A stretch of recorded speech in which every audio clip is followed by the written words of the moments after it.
We're gonna boot it up real fast. And it is good to see everybody here today.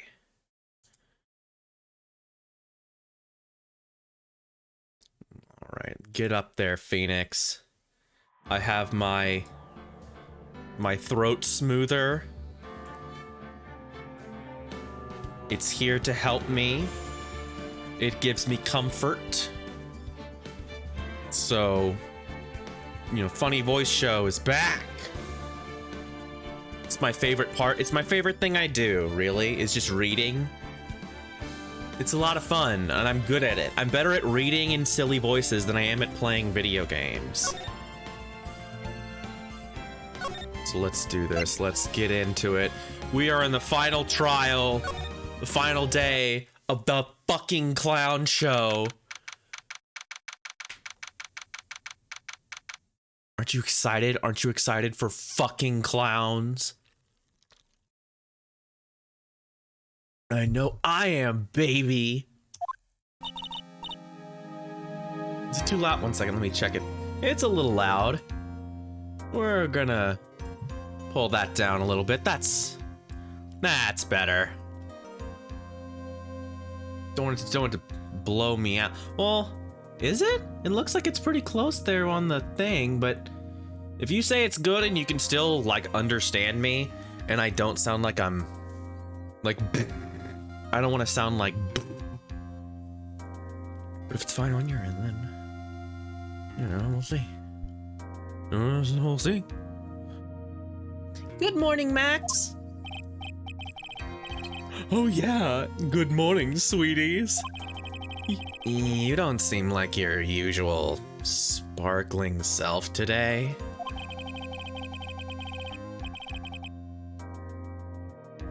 I'm always like this before I go up in front of an audience.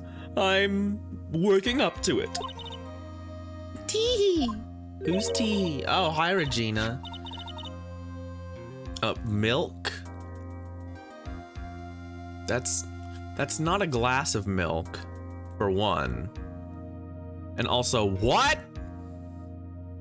Excuse me? Regina!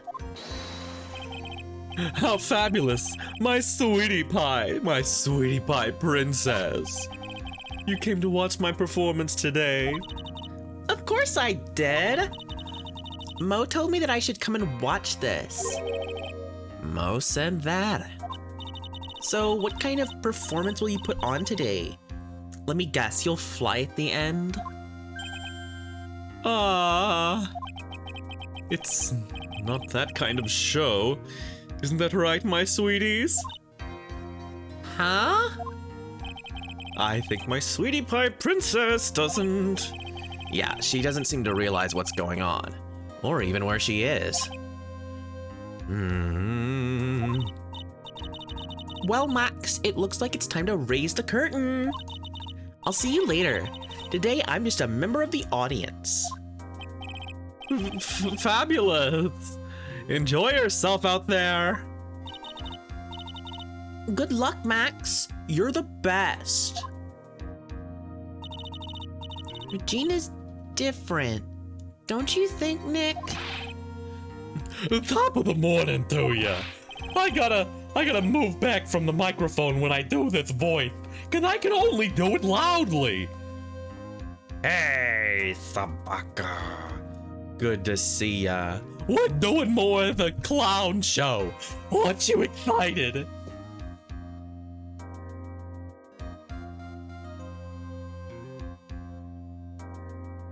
Everybody, let's get ready to get stuck in a Lego limbo. How low can you go? Mo. The top of the morning to you, governor. Top of the morning. That's the ticket. Attack of the day starts with energy in the morning. The early bird gets the worm, but then again, worms lack higher brain function. Here, Max, I brought you a present. Have some milk. Oh my, thanks. So how are you today, right? Well, I've got the feeling that today I'm going to face off against the real culprit. Blah, blah, blah. You mean Acro? Huh? You think he did it? Be careful. He's used to putting his life on the line. Literally. Yes, that was insane. When I discovered that was a nightmare. I wanted to go through and just do them all, right? I didn't press the first one because like that seems serious, and then I went, oh, you know what? I'll try it. I'll press and see what happens, and then it hurt me, and because I'd saved right before, because Tiara was like, buddy, you want to save before you do this, because this is fucked up. And I was like, okay, I'll save. So I saved right before I started, and then I hurt myself, and so I'm like, you know what? I'll just press them all. I'll just do everything and hurt myself, and we can go back and we can see it all. Well, you didn't say, no, that's true. You don't, I would never insinuate that Tiara ever said a swear in her life. But the point is that I was warned that something bad would happen, and then something bad did happen, and I went, why is it like this? And so I decided, you know what? I'll just go through them all, and I'll press everything, and I'll get hurt and die, and we can just reload and see all the dialogue. But then on the third thing, I went through, and it was the one I was supposed to press, apparently. And so we didn't get to see the dialogue. So it sort of worked out. It was really funny. He's got guts to spare. If all I've got to worry about is how thin the tightrope is, I'm used to it already. Yeah, he did say, in West Cloudadelphia, born and raised. In the circus is where I spend most of my days. And then I died. He also did the clown team, the C team, as opposed to the A team, and then I also died. And it just means I won't be able to press him like I can the other witnesses. What are you gonna do then, Nick? Well, I'm gonna save, for one. We'll just have to do without our usual psychological warfare. Today, we rely on evidence. It's the only way we'll get past Acro and to the truth. You're right. But it's gonna be tough. Anyways, I want you to make sure that Regina sees it all today. It's important. Then she'll finally have to deal with the reality of what happened to her father. You want us to make sure Regina watches?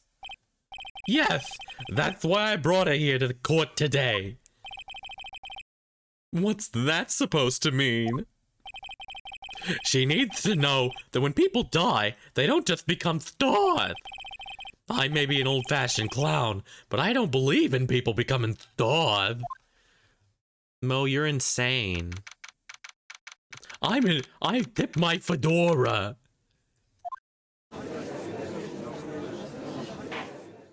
People die when they're killed, don't you know? Court is now in session for the trial of Maximilian Galactica. The prosecution is ready, Your Honor. The defense is ready, Your Honor. Very well. Miss Von Kama, you may proceed with your case. The prosecution would like to revise its previous series of events. What's the meaning of this? We have discovered a new witness, or shall I say, a new eyewitness. One that saw Maximilian Galactica fly off from the scene of the crime. Order, order! I had a feeling something like this would come up. Due to this revision, we are now prepared to explain how the defendant flew that night. As an explanation the prosecution will present if the need so arises.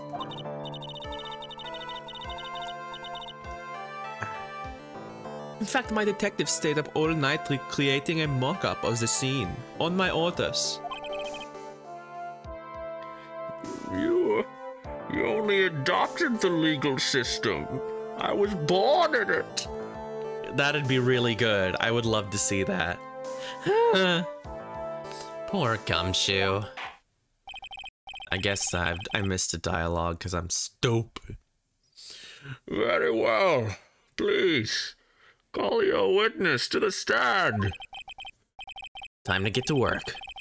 Or shall I say, time to walk the courtroom tightrope. I need to... 1 second. 1 second. 1 second, folks. I've got... I keep meaning to put it... I forget to put it up. I have my stupid pop filter here. And I keep not doing anything with it. And it just sounds better. It just sounds better when I put it up. I really need a better one that just sits on my desk. Or a better mic stand that can come up close to my face. I need a couple of things, folks. Chief among them being more brain cells. But a couple of implements wouldn't hurt either. There, that should be a little better, so I'm not popping in the fucking microphone. And it just sort of smooths everything out. It's just better. It's just a better way to live. Anyways, now that I'm done that. Name and occupation. Ken Dingling, but everyone calls me Acro. I'm employed as an acrobat at the very big circus. Where were you the night of the crime? Mr. Woods, do you wear wigs? Mr. Woods. When will you wear wigs? Mr. Woods. I was in my room that night. If you look at the map, you will see the witness's room is near the crime scene. My room is on the 3rd floor. The crime scene is below my window.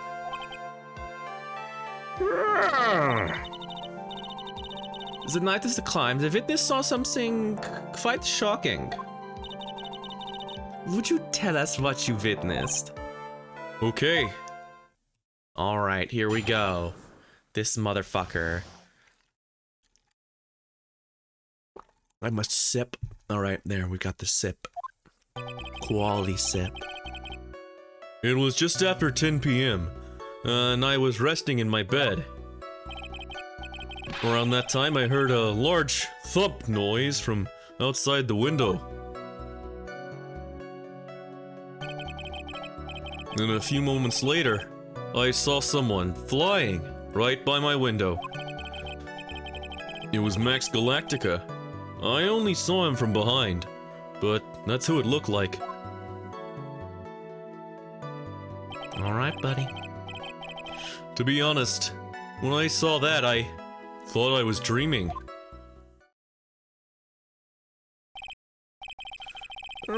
This witness's testimony matches up exactly with that of the clown.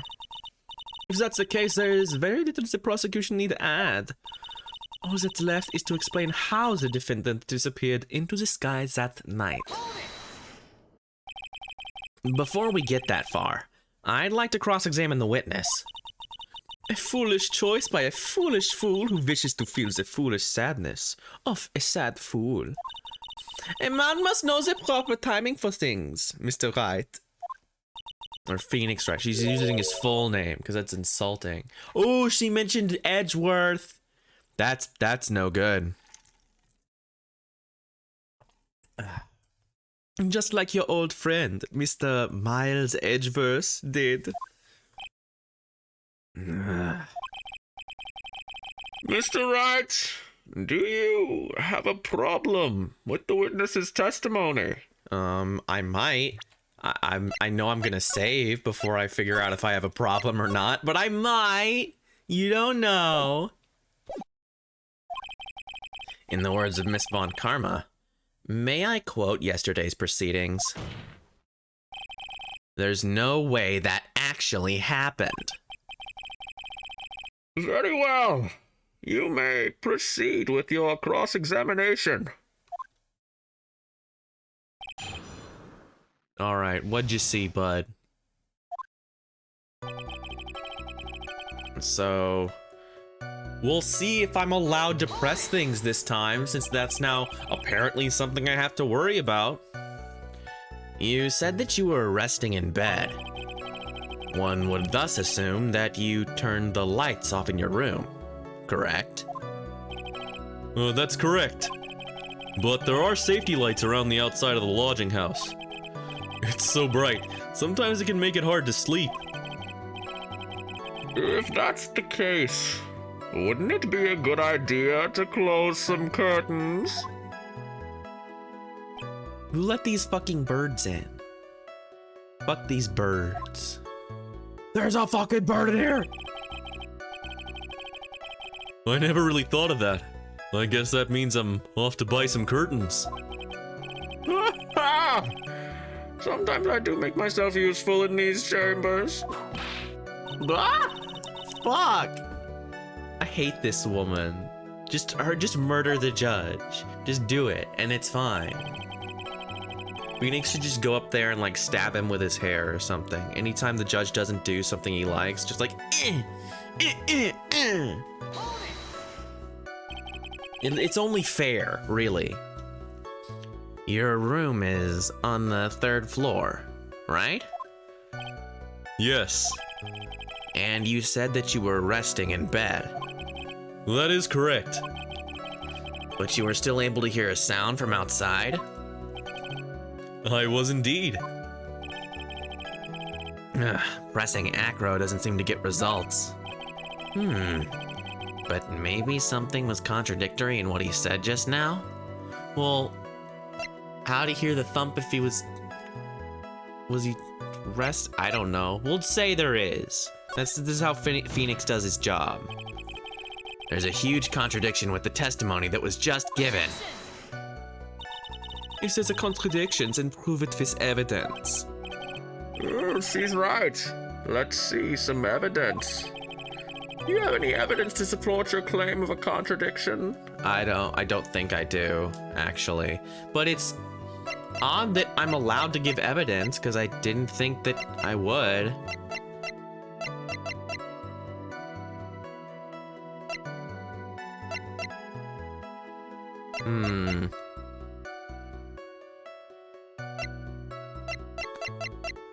Let's see.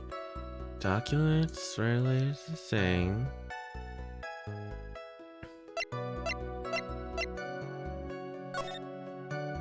I don't know. I don't actually think I have anything. I thought they were just gonna tell me to fuck off. But this is like...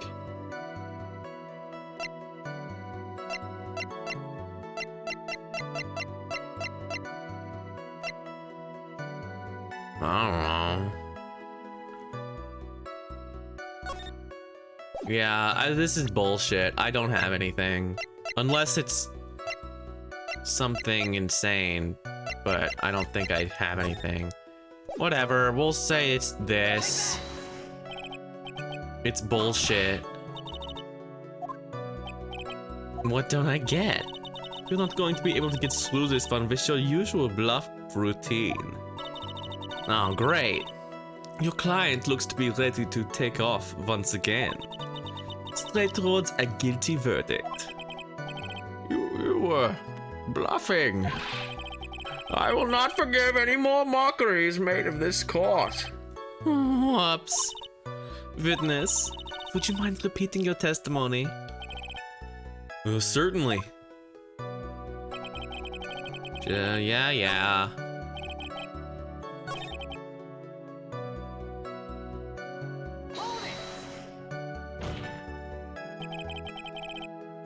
Are you sure it was a human being? It could have been a mannequin, or perhaps a large action figure. Well, setting aside the possibility of a mannequin, an action figure is plausible. You have no need to mince words, with Mr. Phoenix Wright. Testify to the truth, and only to the truth. just as if we were there with you that night. I believe it was a human. Damn, I just strengthened his testimony. I wonder if Acro's statement jives with the facts.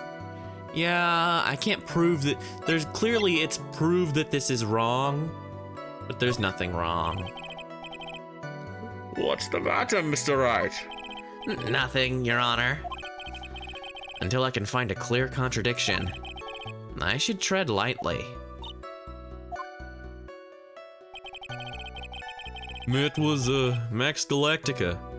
I only saw him from behind, but that's who it looked like.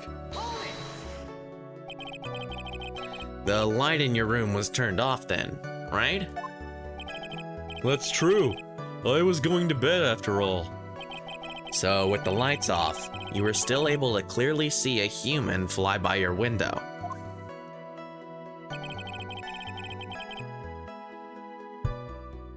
The safety lights lit things up enough for me to see. But honestly, there was only enough light for me to see the silhouette outside my window. It was the person's back, so I couldn't see the white roses on the front. Did you see any of the other symbols? I clearly saw the silk hat, as well as the cloak wrapped around his body. I'm convinced that the person I saw was Max Galactica. Okay, but we talked about this before. The hat was left at the crime scene. The more I press him, the less results I seem to get. But maybe there was something fishy in his latest bit of testimony? Well, okay. That is true, right? Yeah, found at the crime scene, so there is a contradiction. There is a huge contradiction with the testimony that was just given. Okay, but yeah, I gotta prove it. Found at the crime scene, right? Oop, just smacked my thing there. You claim to have seen the exact same thing Mo saw that night. Do you stand by that? What do you mean? The silk hat. What about the silk hat? I saw it on Max's head as he flew by my window. Well, you should have tried looking down out of your window that night. That would have been quite difficult considering the state I'm in. Just looking outside of the window was tough enough challenge for me. And that's a shame, because you would have noticed the silk hat found on the scene. That's the ringmaster's hat, right? Afraid not. No matter how you look at it, this is Max's silk hat. Where are you going with this, Mr. Wright? Are you saying that Max has two silk hats? No, this is a handmade, one-of-a-kind model made only for Maximilian Galactica. Which means, Acro, that you've been fibbing on the stand. Order! Order! As always, it looks like someone just had to open their mouth before thinking.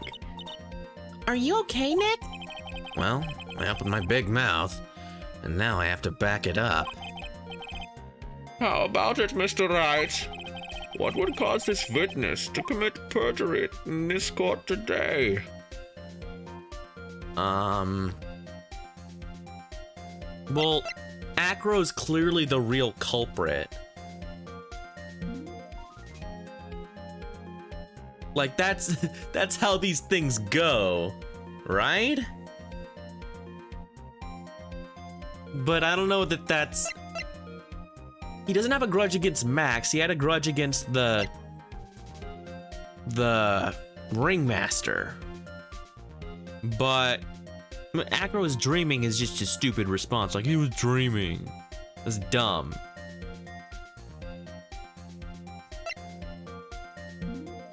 But it's just the kind of dumb that might be the answer. he has a grudge against Max, Acro is dreaming, or Acro is the real culprit. I'm gonna say he's the real culprit. Fuck it. Your Honor, have you not been in one of these games before? On the occasion, the defense accuses Acro himself. On this occasion. Accuses Acro? What in the world are you accusing him of? Obviously, we accuse him of the murder of Mr. Russell Berry. He's becoming more Raiden. I can't stop it. A soul can't be cut. Mr. Wright, are you serious? Deadly serious, Your Honor. I think your trips to the circus have served you well. You seem to have learned how to try and grab at an audience's hearts and minds. Your Honor, don't allow yourself to be swayed by theatrics. Trying to wow the crowd with smoke and mirrors is the oldest bluff in the book. Really? If you don't believe me, just look at the witness. He's spontaneously created birds inside of the courtroom. It's incredible. Look at the birds. Feed the bird. He's calm enough for it to almost be scary. Tuppence a bag. Oh, fuck off. He is staying rather calm and collected. Mr. Dingling, do you have any response to the defense's accusation? I don't really need to say a thing, do I? What do you mean? Everyone, take a good look at me. I can't even stand up by myself, let alone leave the lodging house. That's true. I understand that Mr. Wright is just trying to help his client. But to do this by accusing me of a murder of all things. See, even a sliver of common sense makes it clear the accusation is ludicrous. Oh, pick on the disabled. Rah, rah, rah, rah, rah. Phoenix is a poopy head. Got him. One second. There we go. See that, Mr. Phoenix, right? If you're trying to drum up support from the peanut gallery, that's how you do it. I think that's enough of this little game. I've got a doctor's note to confirm that Acro is unable to stand under his own power. Maybe the defense is planning on making a claim to counter this as well? I can hear the defense now. Acro, an accomplice. What do you say about this, Mr. Wright? Did Acro have an accomplice? Well, let's think about this. Who do we have? Let's see our people here. We have... not Max. This guy was not there. Regina is unaccounted for at the time. Mo was not there. Mo was already in the... he couldn't have done nothing. And we did bring Regina to...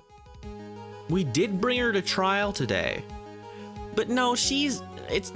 I don't know. That seems a little far-fetched. Yeah, canceling. Everyone cancel Phoenix. Phoenix is over party. I don't think he had an accomplice. Fuck it. Now's in. Yeah, because... yeah, she's trying to bait us. And we're like, no. Now then, this must even be... get to hear the name of the mystery accomplice. Not this time, Von Karma. What? You're not gonna sucker me into this one. What are you blabbering about, Mr. Wright? There was no accomplice. Acro planned and committed this murder all by himself.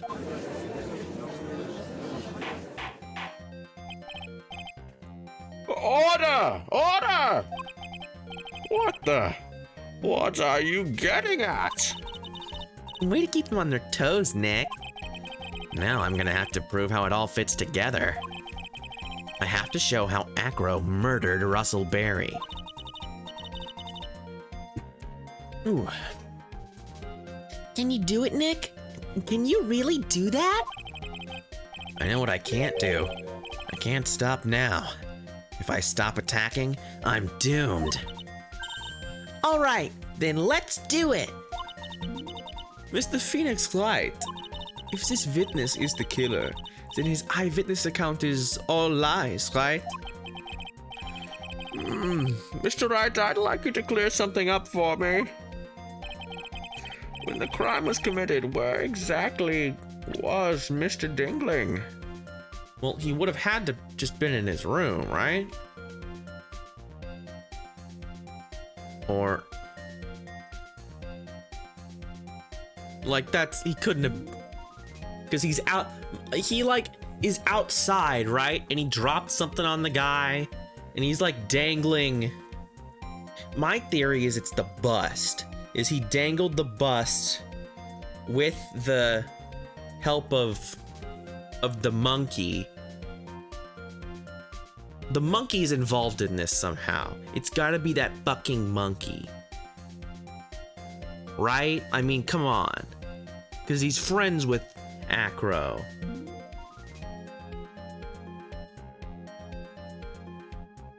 I don't actually know. But he was here. He was in his room. He can't fucking move. He was obviously here the entire time. That's Acro's room. Pretty simple, eh? Acro wasn't able to leave the lodging house by himself. In that case, there can be only one correct answer. Yeah, that's what I thought. Acro didn't leave his room to kill the ringmaster. What? Are you nuts? What say you, Mr. Dingling?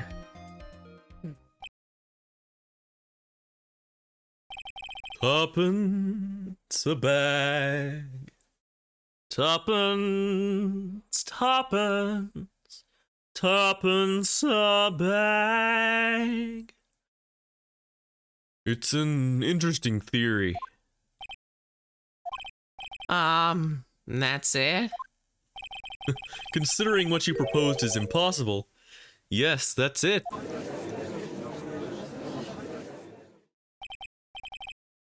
Mr. Wright, Yes, Your Honor. as the witnesses stated, your assertion is impossible.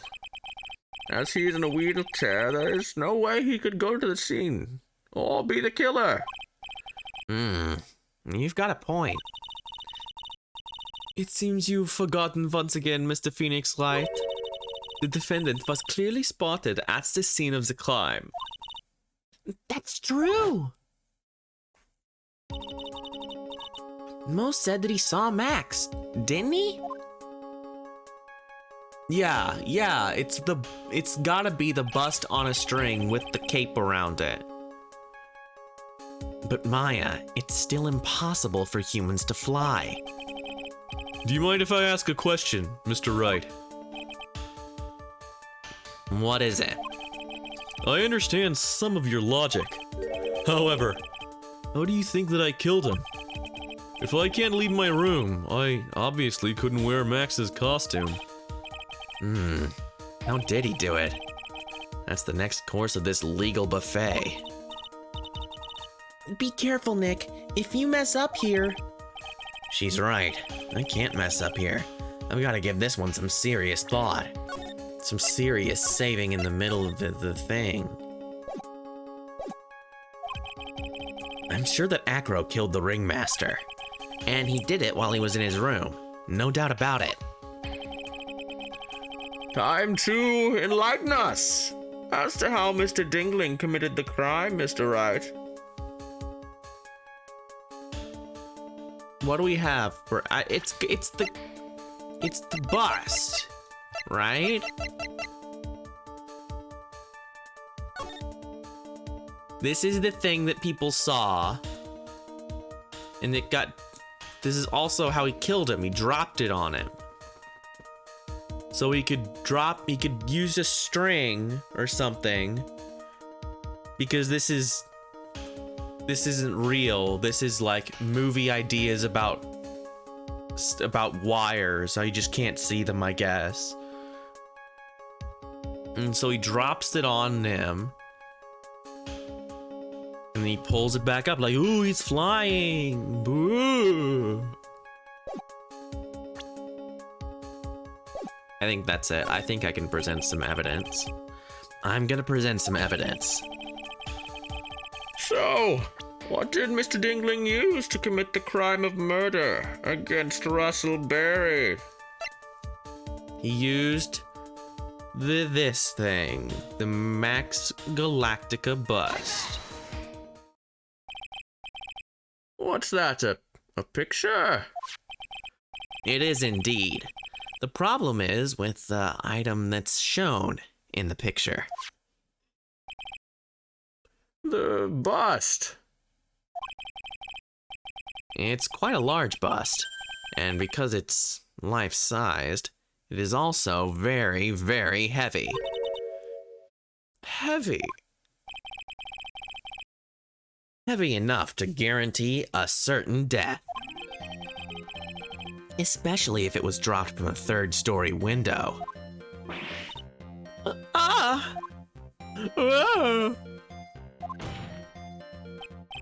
See? This is how Acro was able to kill the ringmaster. With the force of gravity and Maximilian Galactica's ample bust. Keep saying it. Keep saying it, it's still funny. Order! Order! So you're saying the bust fell onto the ringmaster? A rather simple crime. Even if you were stuck in a wheelchair, it would be incredibly easy to commit. How could you possibly wheel a wheelchair with something so heavy? It's impossible. Well, Acro is an acrobat.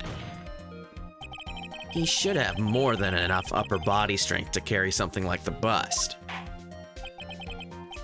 Mr. Dingling, how do you respond to these charges? Well, Acro's at a loss for words.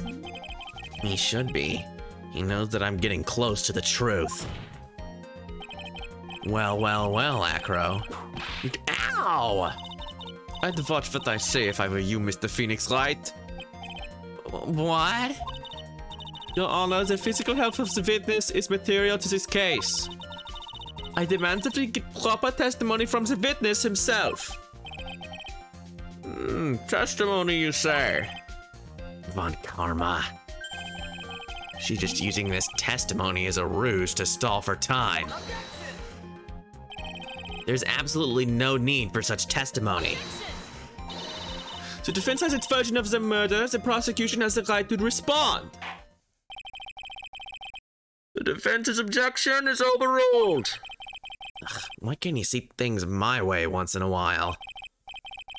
Mr. Dingling, I'm sorry, but we need you to testify about your physical condition.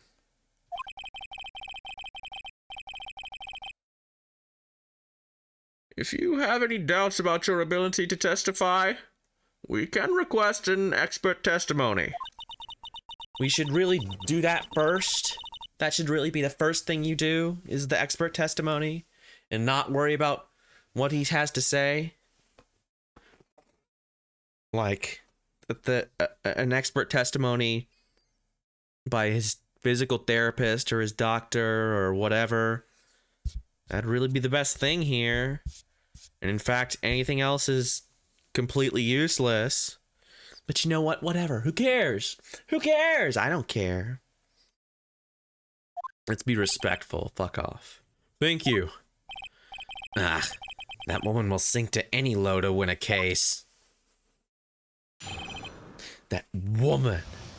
Female. I suppose I could have lifted something the size of that bust.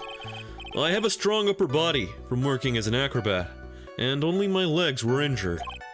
However, lifting the bust and looking out of the window would have been impossible. There's no way I could have exerted that kind of force on my lower body. That makes it impossible for me to have known the location of the ringmaster's head. Thus, it would be unrealistic for me to drop the bust on him. Don't you think?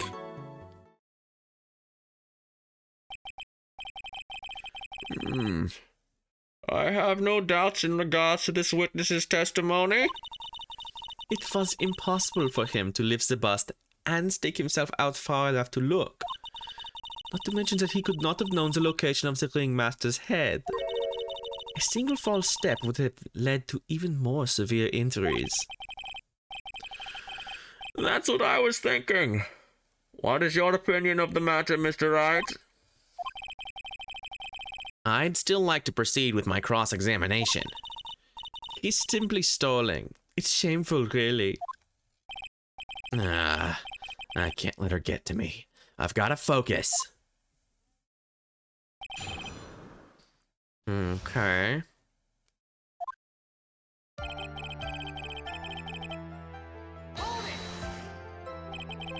Have you ever lifted up the bust before?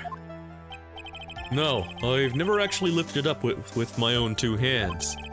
But I should get to it, don't you think? I can't let money outdo me on this. Money? The crazy monkey has lifted Max's bust before.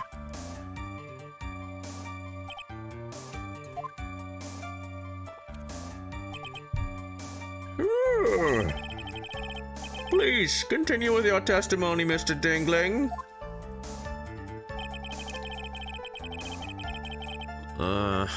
Strong upper body, injured legs. So, what have you been doing to keep in shape?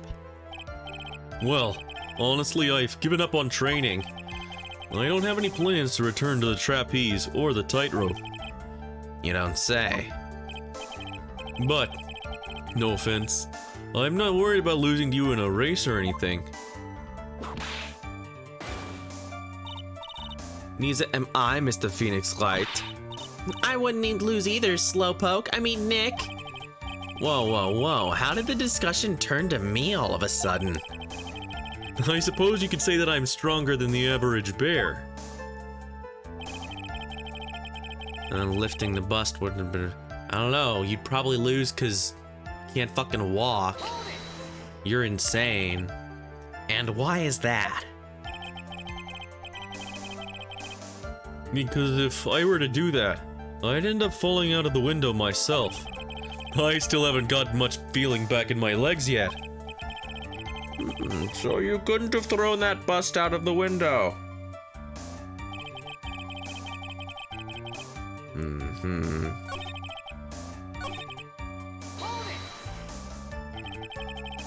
How long do you think your recovery will take? You have to remember that my nerves were severely damaged. I'm currently undergoing some extreme intensive rehabilitation, but it's still gonna take a while before I'm back to 100%. Let me remind you of another very important point. If the witness was carrying the bust, he would not have been able to see out below the window. It makes it impossible. Why do you say it would be impossible? Second, sorry, I gotta move this thing. There we go. Okay. Allow me to explain. You accept that if I was carrying the bust, I couldn't see out below the window. Thus, there is no way that I would know the location of the ringmaster's head. Well, I suppose you've got a point. Hey, Nick. Huh? What if you turn things around? Maybe if you think of it sort of like this. If he knew the location of the ringmaster's head, then he could drop the bust. And that does make sense. If only I could prove somehow that Acro knew the location of the ringmaster's head without looking down.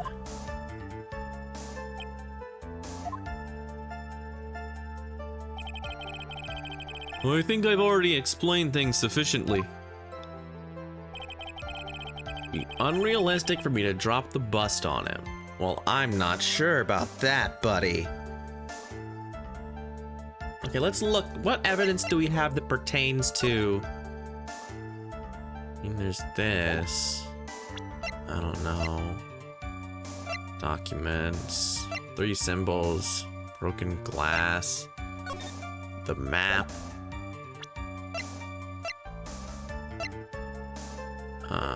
Blunt force trauma to the back of the head. The box. Pepper. Photo from the ceremony. The note to the murderer.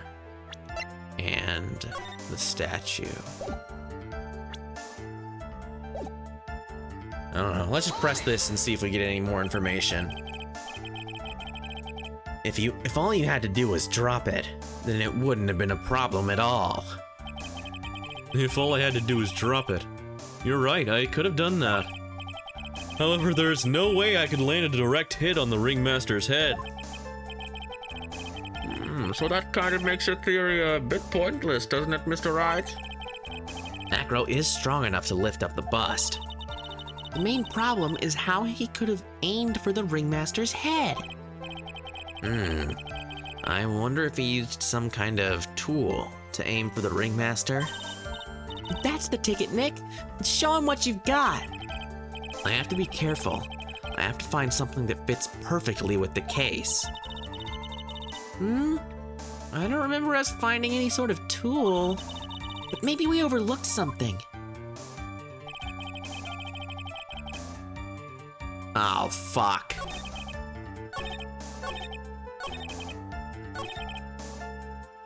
There's nothing else to...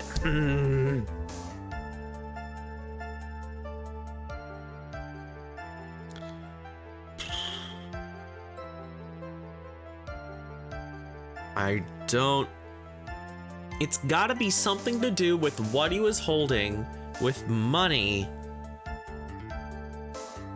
and the bust. These three things are connected somehow.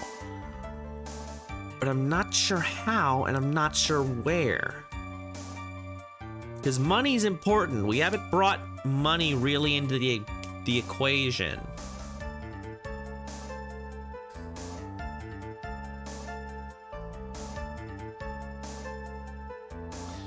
Huh. Sorry, I had to cough. Let's see. So what do we have? We have crime photo.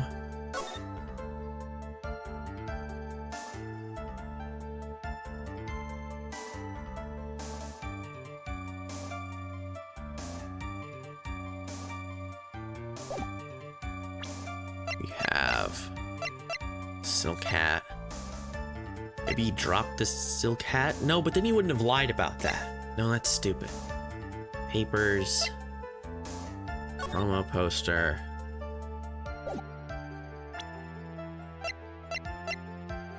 I might need to consult my brain on this one. Boasts a small but strong lock. I can't look at this any further, no. Something with the pepper? Like the monkey could smell it? It's the box, the pepper, or maybe it's money?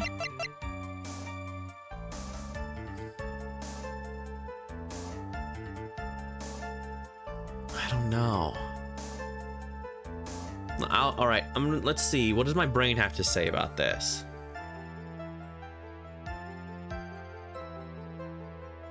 The crime photo? Okay. I thought it would have something to do with like the box or the pepper, but I guess it's the photo.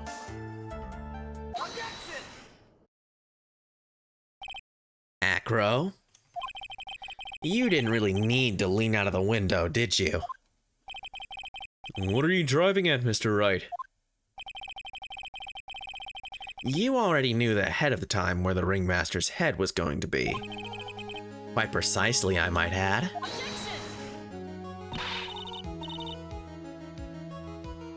Sorry, I had to stretch.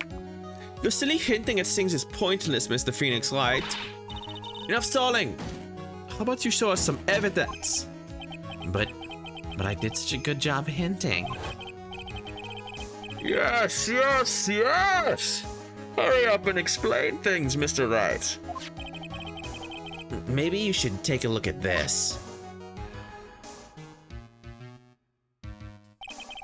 The key point here is the wooden box. Oh. Well, that's what I was saying. I was saying it has something to do with the box. I'm not sure how, but I was saying the box. Come on, give me a break here. Ah. The same wooden box that the victim... The same wooden box that the victim was found hunched over. The same. The question is, who placed the wooden box here?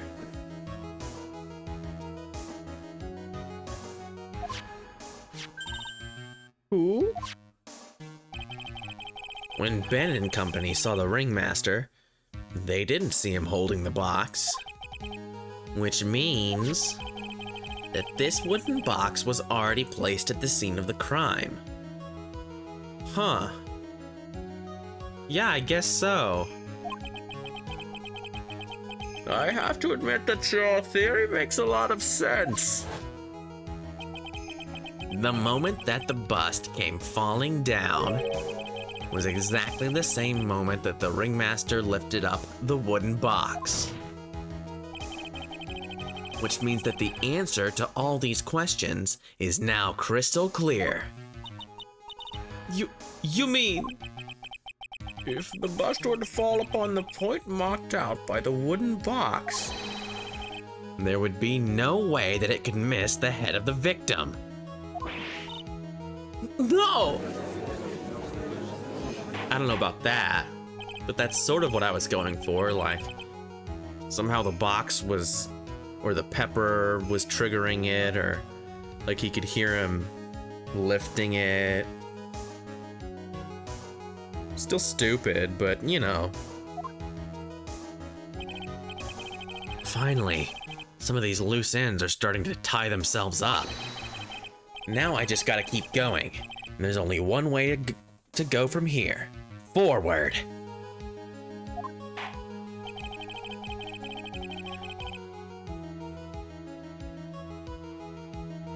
Well, if he's got the cape around it, and he just pulls it up.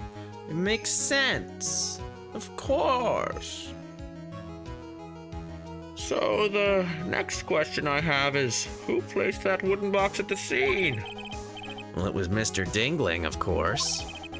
He connected it to a rope, and then all he had to do was lower it down. Ow! Allow me to whip some sense into you, Mr. Phoenix Wright! The ringmaster's head could have been anywhere when he lifted the box. That's why the box was so specially made. Specially made? Indeed. It had the most peculiar feature. Well, it was fucking heavy.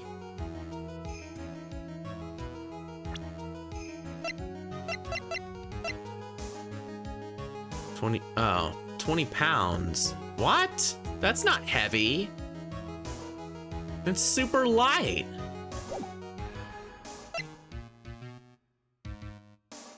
I would think he would have to.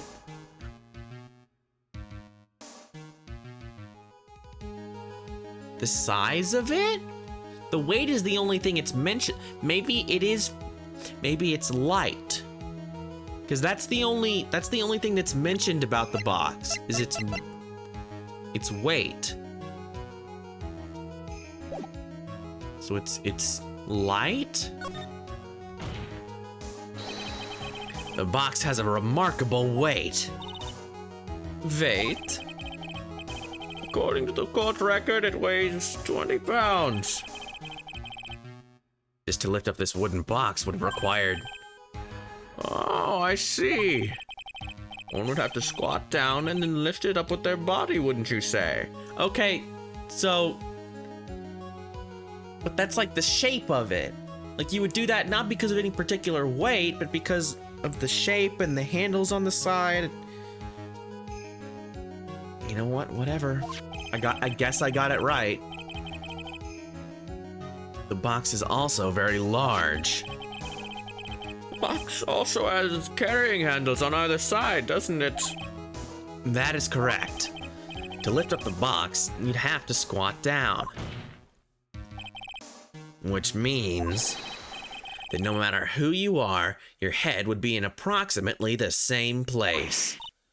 Fool!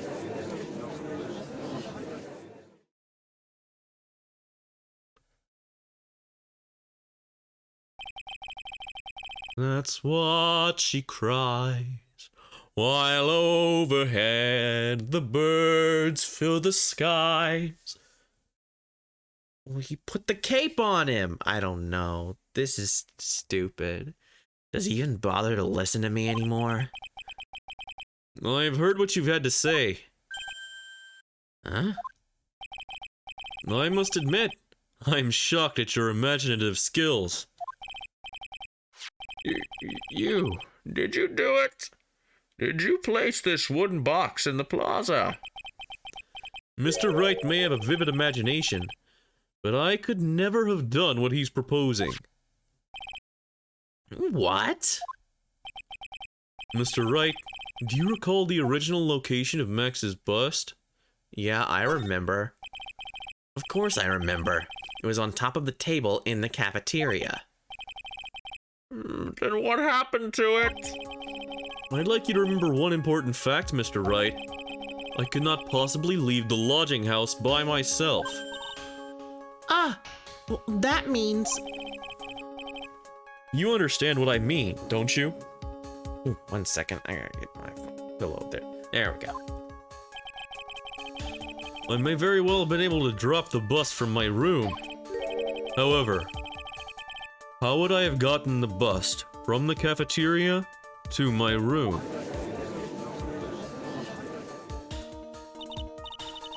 You see, Mr. Phoenix Wright? Explain that. Don't forget, you said there was no accomplice. Ah! Tell us exactly how the witness would have carried the bust from the cafeteria. Yep, we definitely have a problem here. No, we don't. He said the monkey lifted it. He said it himself. But this is no place to get perplexed. I've got to get my wits about me and prove how things happened once and for all. All right, Mr. Wright. Let's hear your explanation. How did the witness get the bust from the cafeteria back to his room? The monkey. The monkey got it. Shiny objects. Yeah, the monkey loves it. Yeah, the monkey. Monkey. A monkey! Everyone knows money. He loves shiny objects of any size. Oh, like when he stole the ventriloquist's ring. So, are you saying the witness had a monkey steal the bust? Of course he didn't order the monkey to steal it. The monkey stole it on his own, and then brought it back home. Home. Money lives in Acro's room. Acro's room? But the bust was bronze, wasn't it? Bronze isn't all that shiny. Maybe you should put the whip down sometimes and read the court record.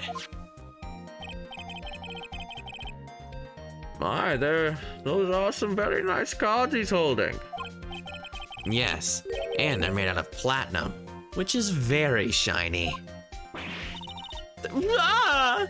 Oh! Acro. Money is a strong monkey, right? It'd be easy for him to bring the bust back to your room. If he wasn't able to handle that himself, I'd be on the market for a new roommate.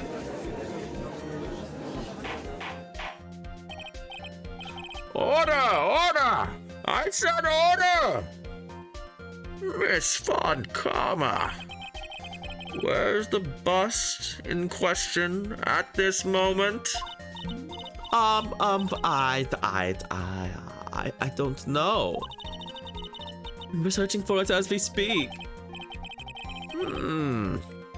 This is a rather strange turn of events. But let's say that the monkey had not stolen the bust. What would have happened then?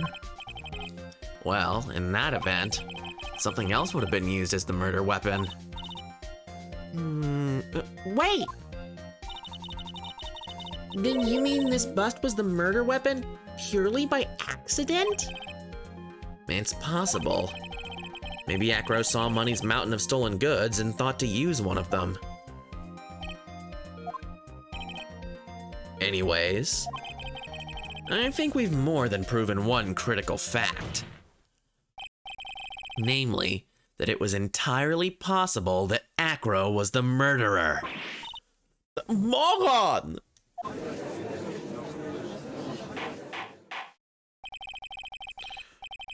Mr. Wright's argument was so circular, I'm still a bit dizzy. However, his argument does hold water. There's no denying it. Don't be so flamboozled, especially by this fraud of an attorney. Fraud? You've forgotten the absolute most important thing, Mr. Phoenix Wright. And what is that? You should know. You forgot that your fraud of a magical client was still spotted at the scene of the crime. Ah, damn it.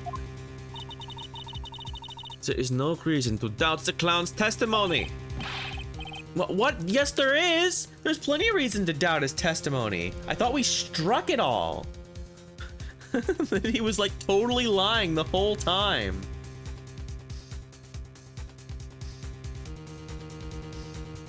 You know what? Whatever. That's true. How do you respond to that, Mr. Phoenix Wright? Nick, don't let her beat you now. I won't.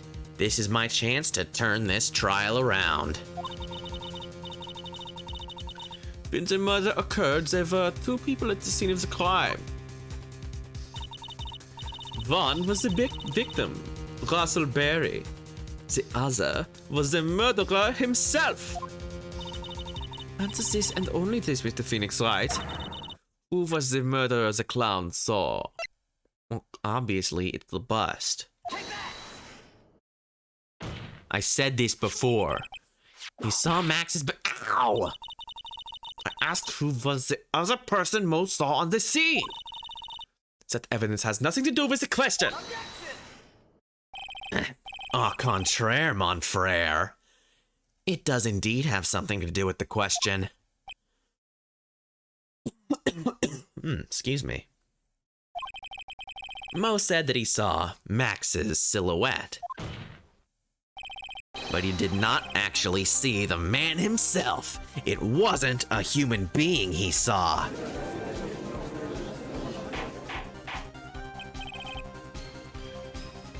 That's just something people say. People say, au contraire, mon frère. That's just a thing people say. And Phoenix clearly does not speak French.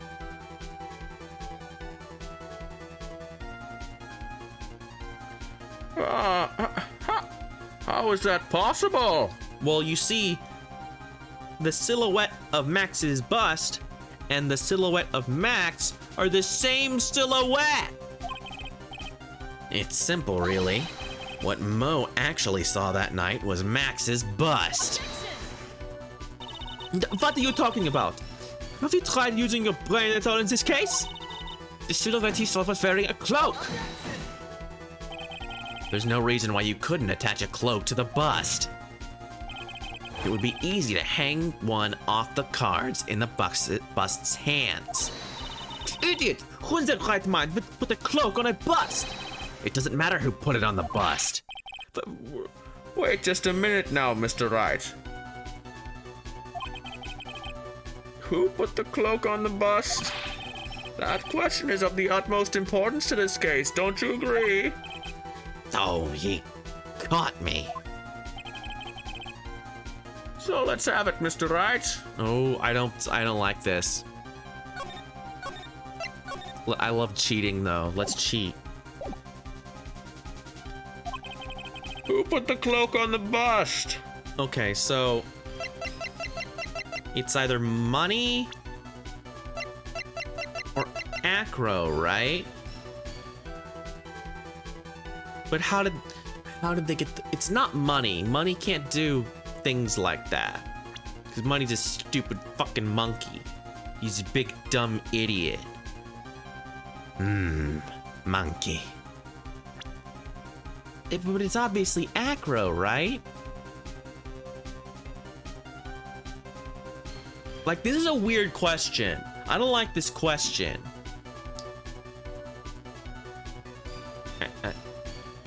Acro put it on?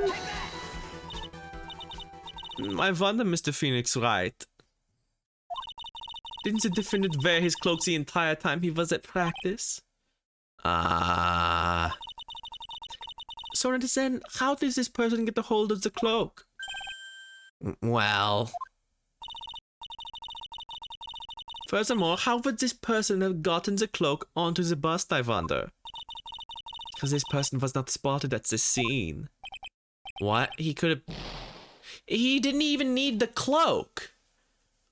He didn't even need the actual cloak. He could have draped a fucking towel over him. It's the same silhouette. A silhouette of a cloak and a silhouette of any draped fabric is the same. And she's so nice about telling me I'm wrong, it hurts even more. Ow! The famous Von Karma carrot and whip approach. Okay, well, then it wasn't... Okay. We're loading that. Because that's bullshit. Because clearly, Acro could have just put a blanket on him. Like, it would have been the same... Let's look at the picture. Or I guess we can't, can we? But still, he could have just put a towel on him. Or a blanket, or anything. The point is that a silhouette can mask things. You know what? I don't care. Who put the cloak on the bust? I wonder. Was it money? No, it wasn't. It wasn't money. She's fucking doing the same dialogue.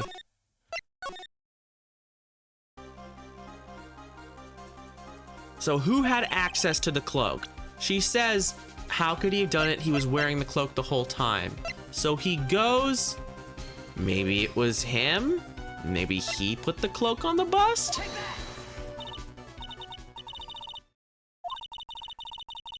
Yes. Oh, well, no, because it would have been up in the, That's still wrong.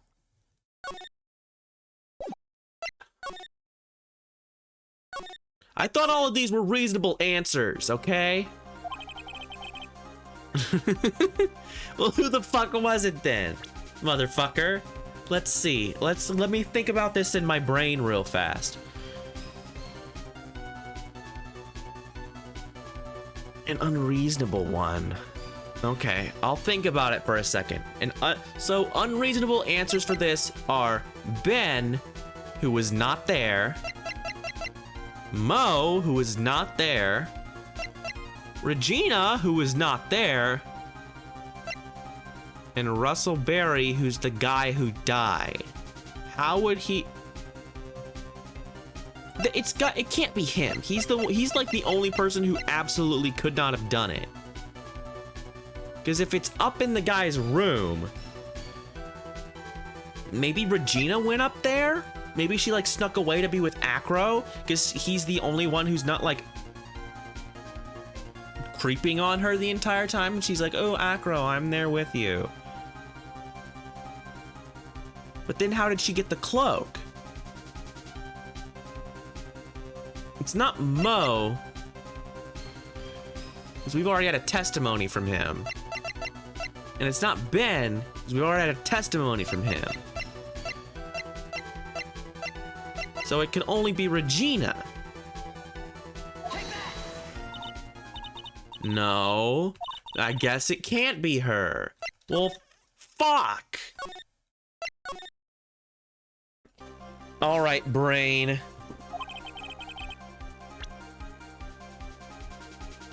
What do you think, brain? What do you think? It was Bat somehow.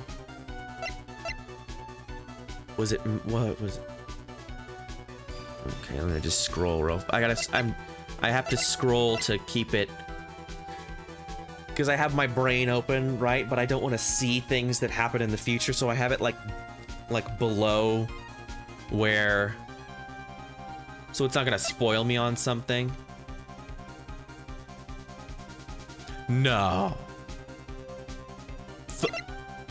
Fucking no. What?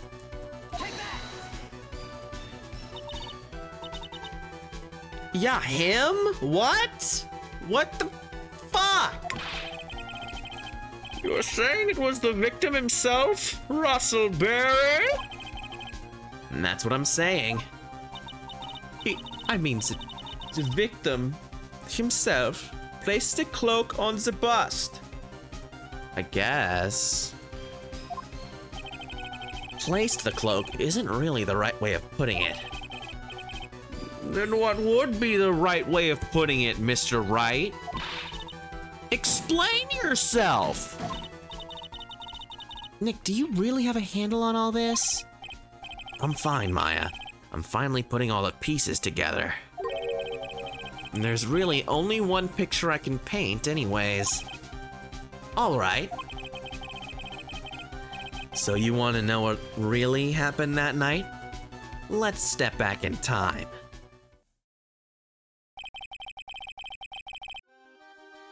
Acro used a rope to lower the wooden box onto the scene. Then he attached that rope to the bust and dangled the bust out of his bedroom window directly above the wooden box.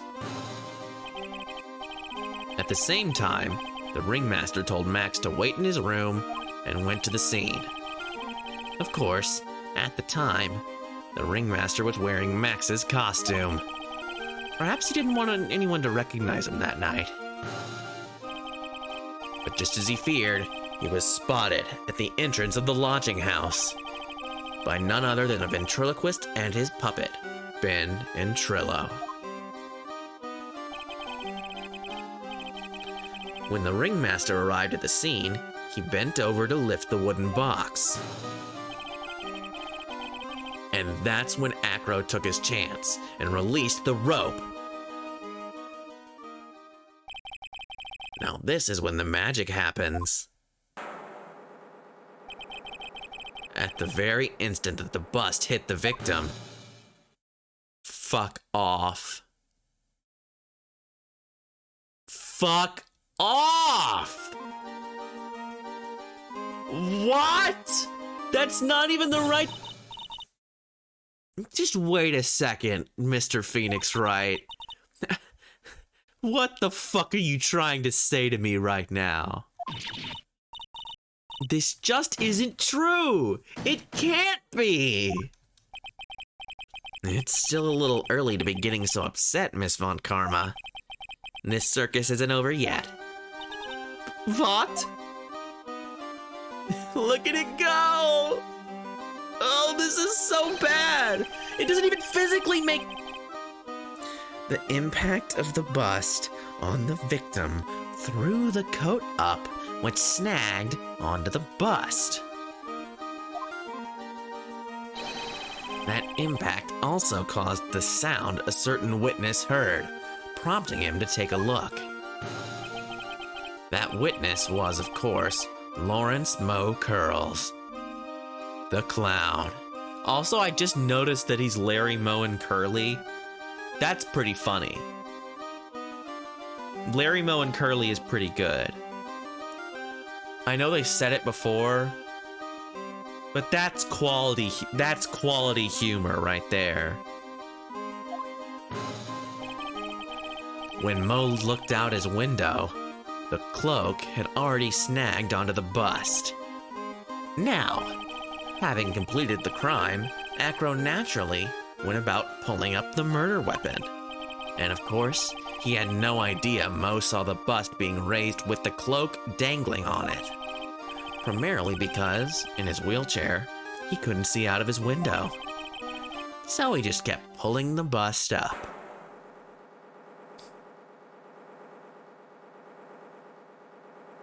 Well, why does it go in that direction then? Fuck off. Fuck this case. I'm gonna die. And that is exactly how the magical murderer disappearing into the sky came to be.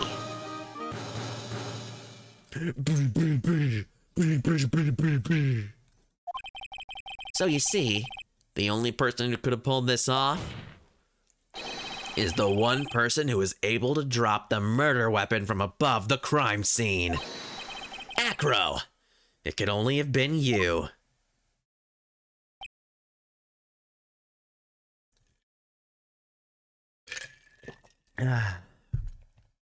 All around the cathedral, the saints and apostles look down as she sells her wares. Although you can't see it, you know they're smiling each time someone shows that he cares. Feed the birds. God, I would feel insulted too. Even as a kid, you understand that that's not how physics works. Like, it feels so bad. Like, fuck you. What? This is stupid. I would have also felt insulted. This is insanity. Acro's been playing mind games with all of us. He sure has. But he has come to the end of his rope now. So? What now? You've graced us with a rather long-winded tale. But do you have any evidence to prove that your fairy tale is true? Evidence? Wouldn't the hat be fucking crushed? You know what? Who cares? Who cares? Who cares? In this court, only two things matter. The power of evidence and the power of my whip. Don't forget the power of my gavel as well. Heart! Fucking judge is like, no, wait, what about me? Mr. Wright, the prosecution brings up a good point. Can we see some evidence? Nick, they say they want evidence.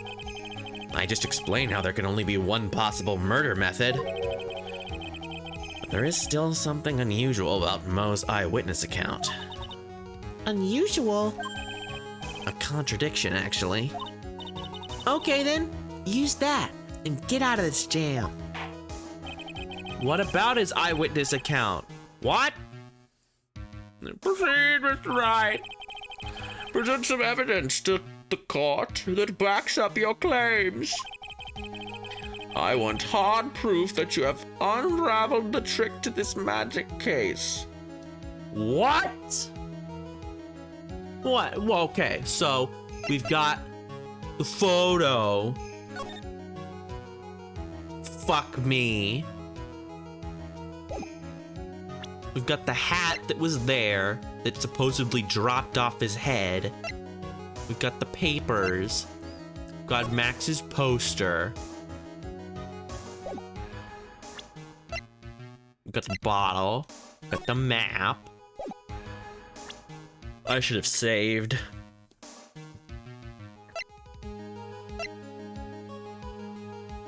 Blunt force trauma to the back of the head. The wooden box. The pepper.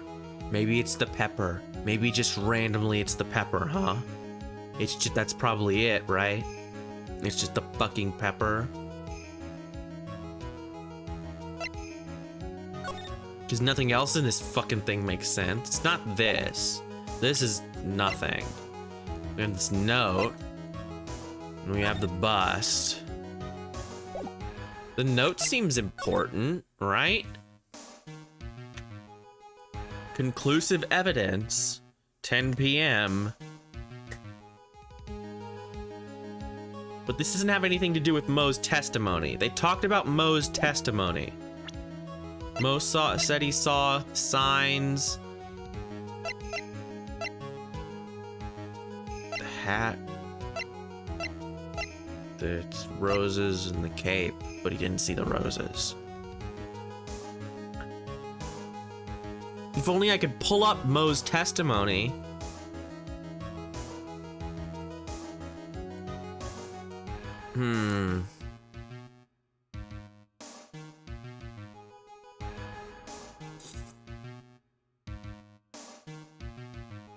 What could it be? All right, I'm gonna use my brain because I don't even know where to start with this. The hat? Okay, I guess it's the hat. I guess because the hat was still there and it came off his head.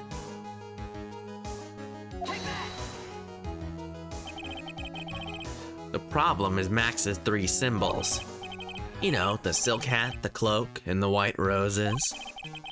Those symbols were a problem numerous times during yesterday's proceedings. Yesterday, there were 2 contradictions in Mo's testimony. The silk hat was one, the white roses was the other. Okay, so it has to do with Max. So I was on the right track because I was thinking about his testimony and how those were a big deal. And I didn't have the right white roses, so I guess it could have been his hat. But still, like, what the fuck? But the theory I just presented explains all of these contradictions. You fool, do you ever shut up? Max's silk hat was found at the scene of the crime.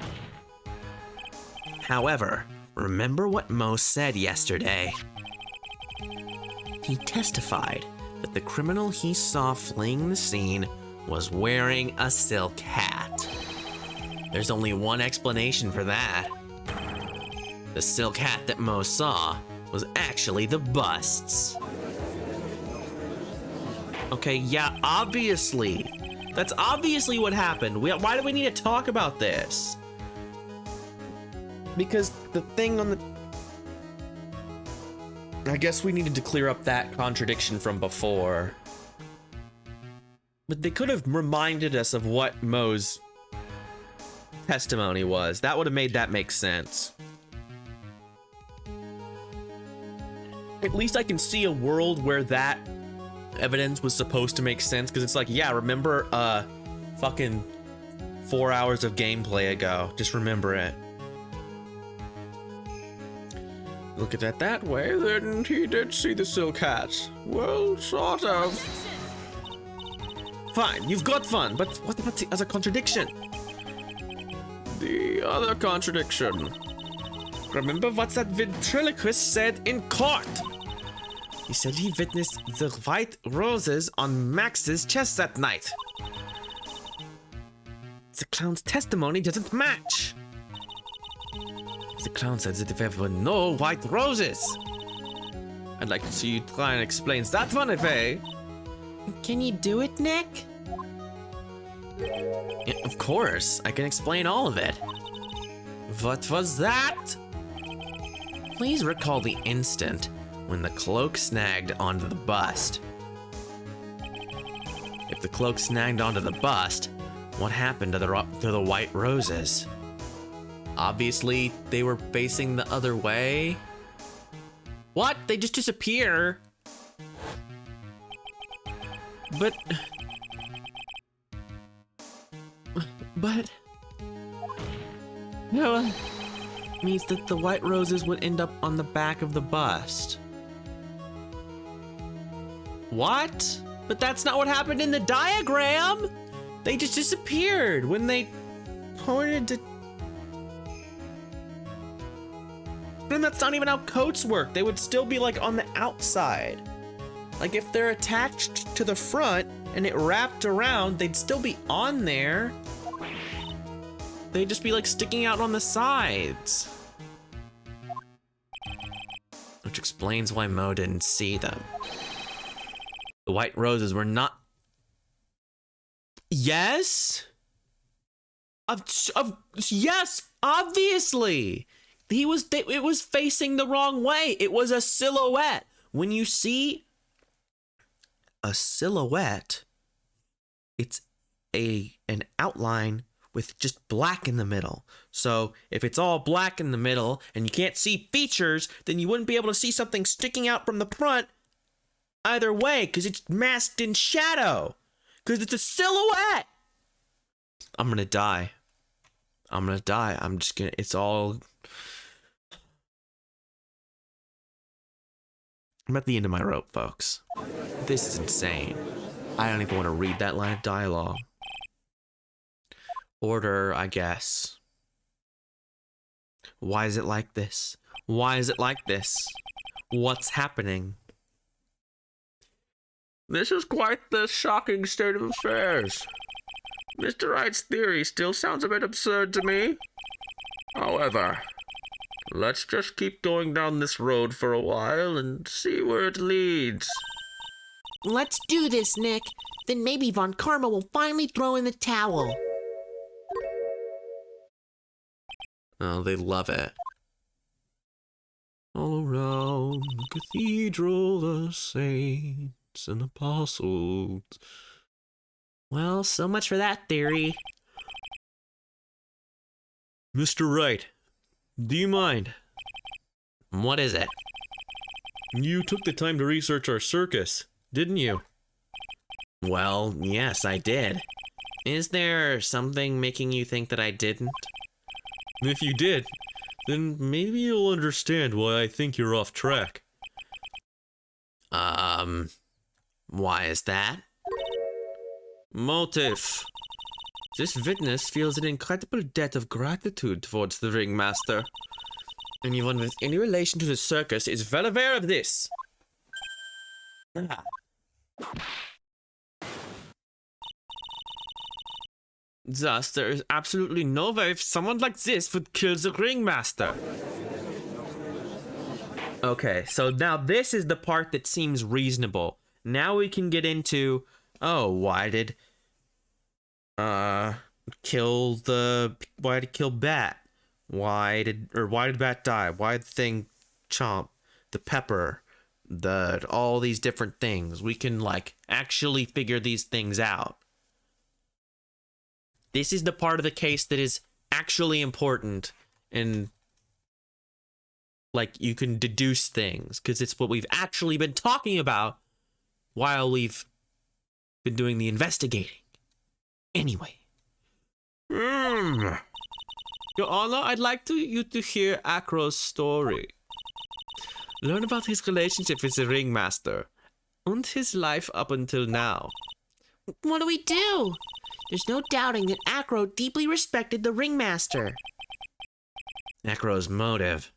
Well, Acro's motive is clearly that he figured out that the ringmaster used the pepper to make Leon think that it's dinner time, so he ate Bat because of Regina, because they liked each other. I don't know, maybe because he's racist against Native Americans. But that's like, there's like a through line of logic that I can figure something out. It's not like, I don't know, figure out, think about something that is physically impossible. It's better than that. But I guess we'll see. We'll see if this case can disappoint me further. It seems that this case isn't over yet.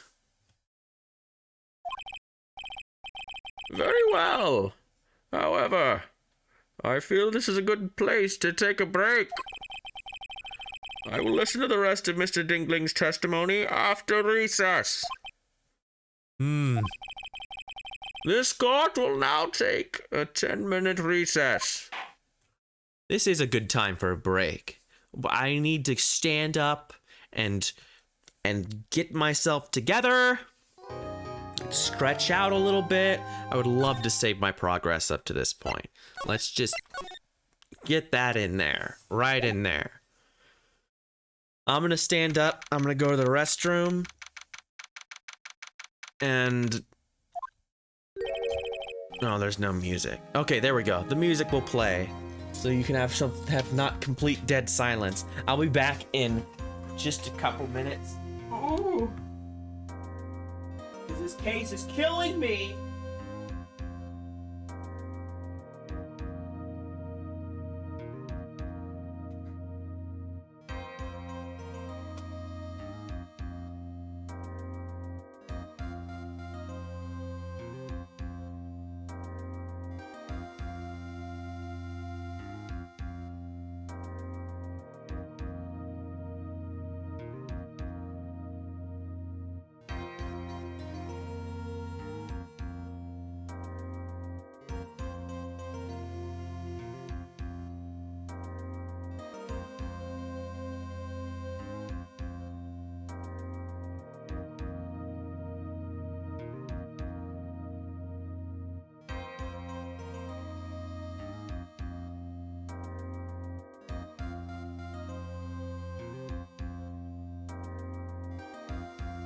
Okay. Feeling a little better. Still feel crazy. Ooh, let me pop my back real fast. Ooh, that's good. That's good, baby. Okay. Let's see. Let's see if this case can stab me to death.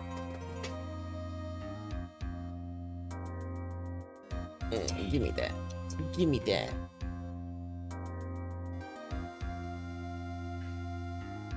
Get my headphones in. Here we go. I can't believe it. That's not his voice. That's blah blah. I'm losing it, man. It's all coming apart at the seams. I can't believe it. Acro. It's all blended together back into clown. It's pretty shocking, isn't it? Oh, it definitely is. And I think he was always the most straightforward of the group. Jeebus, am I that hated?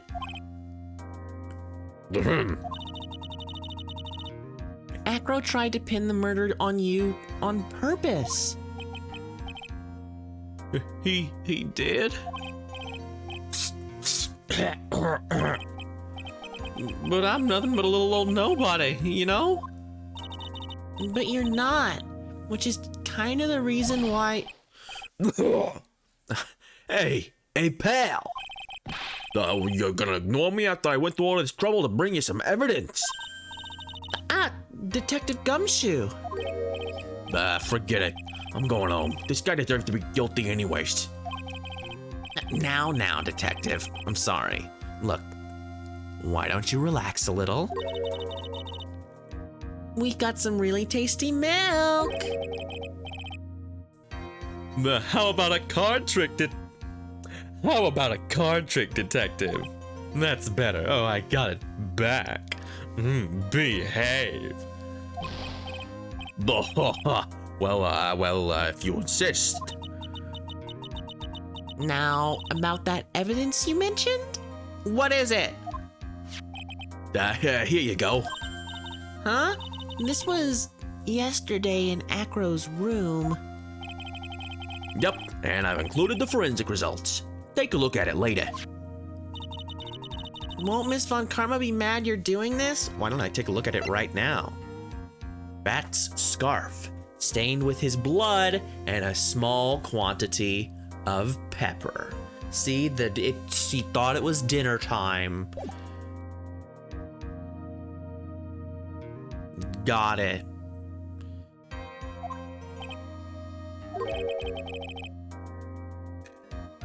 Now that's why. This is all a secret. Huh? Look, details are on a need-to-know basis, and we're not really allies or anything.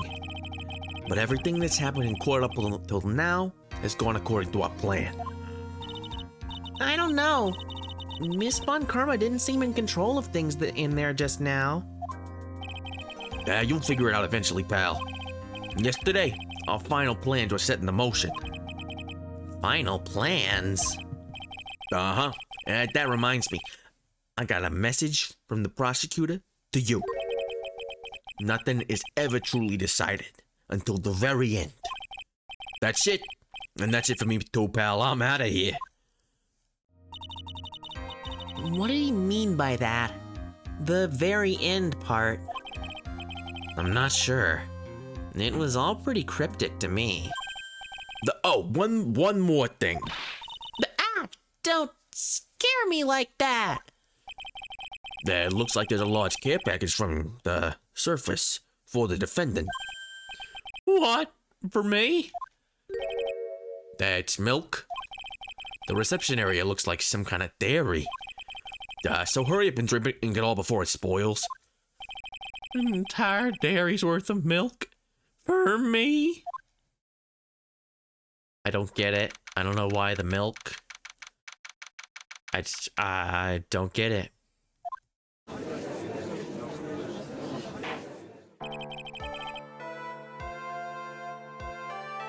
Hey, heck yeah. Way to go, Tiara.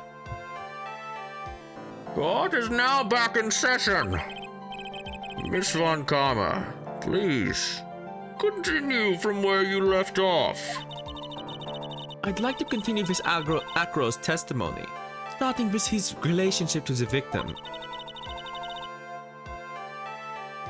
I'd also like to get proof from the defense. Proof of what kind of motive Acro would have to commit this crime. Understood.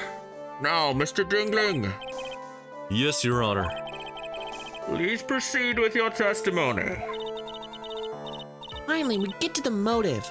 Wait, Nick, are you okay? Just do me a favor and don't ask questions you don't want the answer to.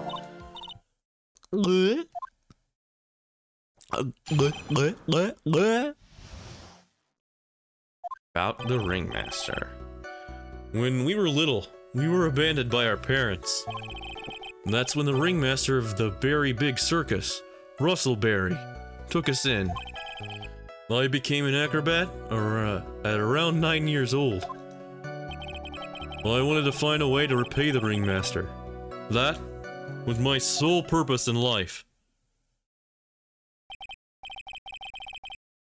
You're such a thoughtful young man. As you heard, the witness deeply respected the victim. I wonder how anyone could think that Acro would kill the man he held in such esteem. You are absolutely right. How could anyone think that, Mr. Wright? Which is why there's no real need for cross-examination, is there? Actually, that's the question I'm trying to answer myself. What? Of course we're gonna cross-examine the thing. Or wait, this case is a bit bullshit so far. Are they gonna hurt me for trying to cross-examine him? I'm gonna save. I'm gonna save if they're gonna do this bullshit again. Why would Acro kill the ringmaster? This might be my last chance to answer that question. Let's do it. The defense has a right to cross-examine the witness. You're so tactless, Mr. Phoenix Wright. You don't care about justice, do you? You just want to fabricate a motive. Very well, Mr. Wright. Cross-examine the witness.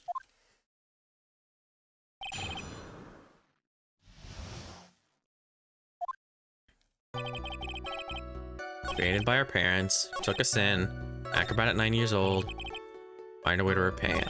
Okay, so there's nothing really...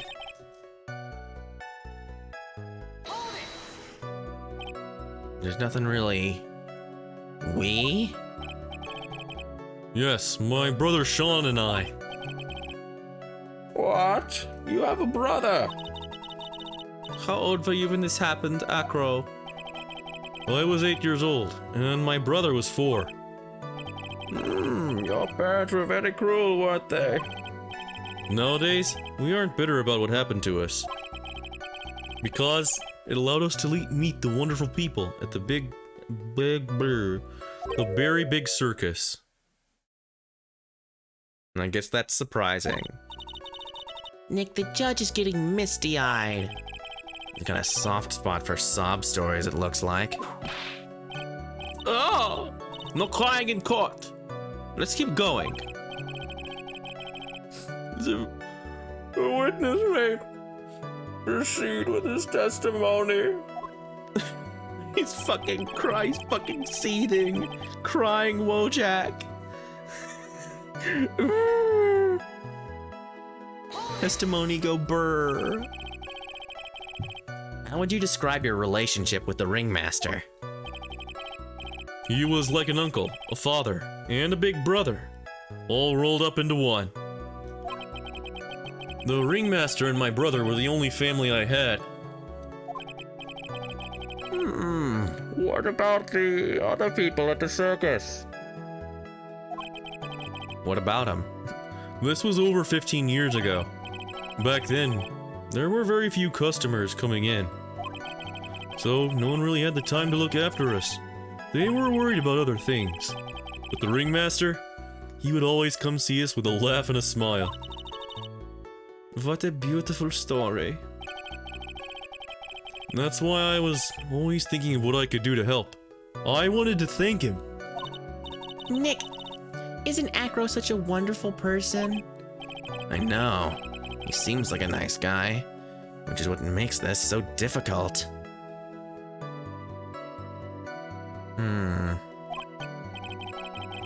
So then how long have you been a performer? I became an acrobat at around 9 years old. Oops, just bang on my desk there.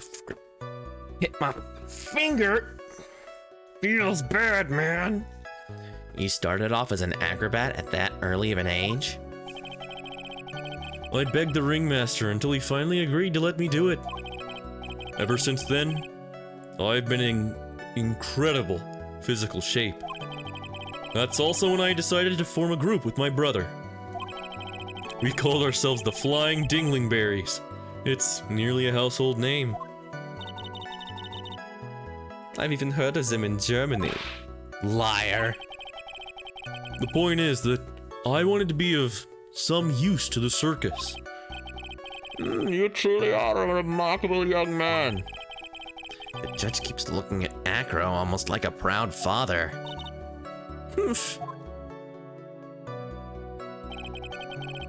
Repay the ringmaster. Did you ever have any trouble with the ringmaster?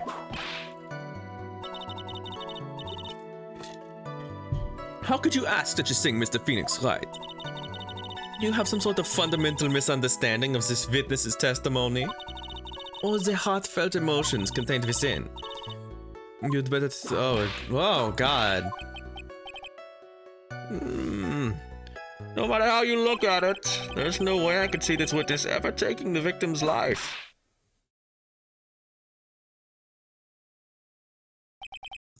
Exactly. I've been waiting for you to say that, Your Honor. Nick, I hate to say it, but I agree with them. I was trying to chase down the truth, but I just ended up looking like a jerk. Wondering whether or not this man would kill the ringmaster leads me to believe that it is pretty unlikely. Exactly right, Your Honor. Mr. Reich, I'd like to ask you a question. Go ahead, Your Honor. I would just like to know, can you provide an explanation as to why Acro would want the ringmaster dead? Well, yeah. Well, it depends, because I know why, but I don't have...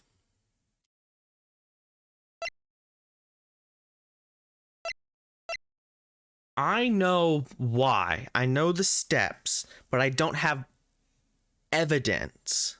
I have an explanation, like personally.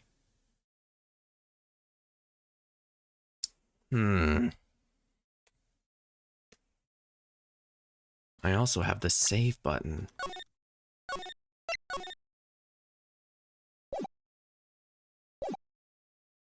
Of course I can. Now that I've come this far, there's no way I could answer no, I can't.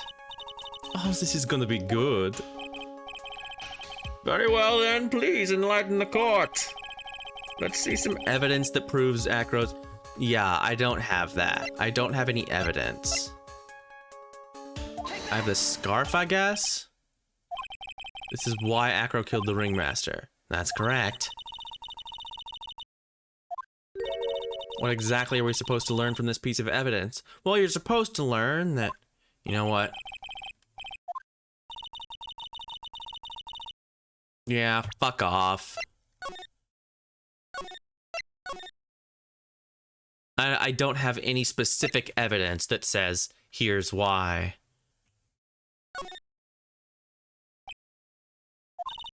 Nick?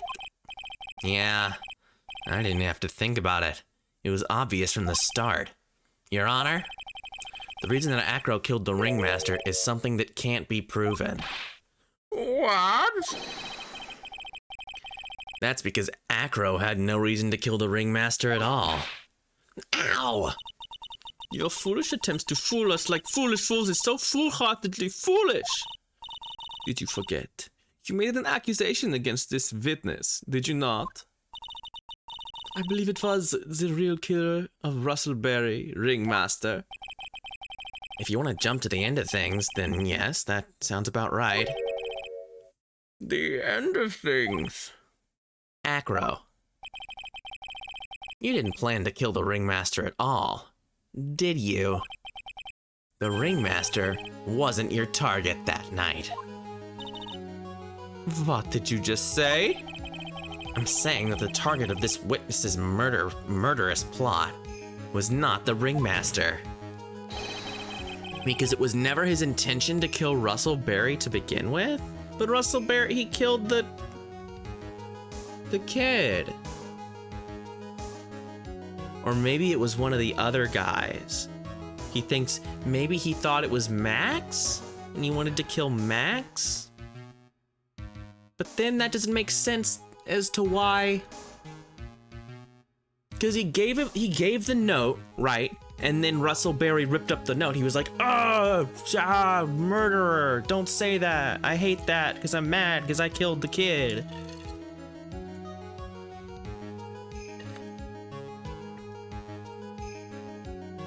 I'm very confused. What? This case is a mess. Order! Order! Bailiff, walk his nuts! Mr. Wright, what in the world are you trying to do to my court? Mr. Phoenix Wright, what in the world are you trying to do to this court? Are you attempting to imply that Acro was trying to kill someone else?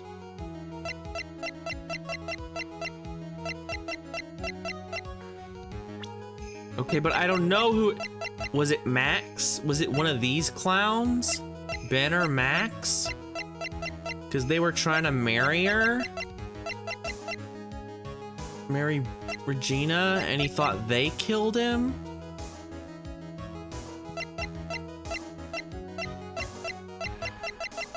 I don't know what the fuck. Well, I can't save now.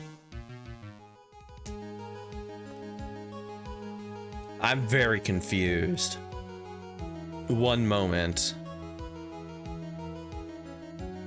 My brain is telling me. 86, 87, what?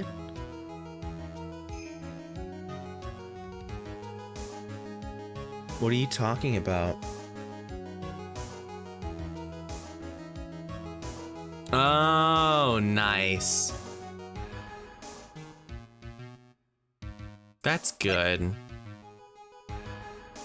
So who was he really trying to kill? It could have been Mo. I guess it could have been Regina. It could have been Ben. I'm thinking it's between Max and Ben. Because they were trying to marry Regina. And he thinks that that's the reason that one of them killed Bat. Because Bat was set up to get killed by the lion. Or maybe it's Regina, because Regina was like, hey, get in the lion. Get in the lion, it'll be fun. You'll have a good time. I put my head in the lion, it'll be great. It'll be fun.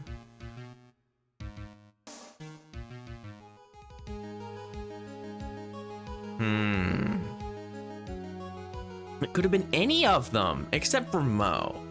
It's not Mo, because Mo is the... Mo didn't really try to marry her or anything.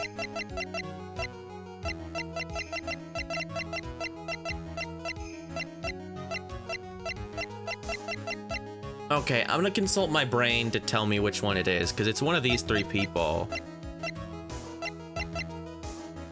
Okay, it's Regina.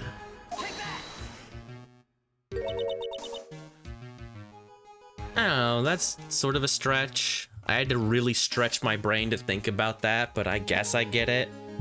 I would have definitely thought it was Max or Ben, like, more. But you know, whatever. Regina Berry. This young girl is the ringmaster's daughter, correct? Acro, you were really aiming for her that night, weren't you? You don't need to answer that. It's a mean-spirited leading question.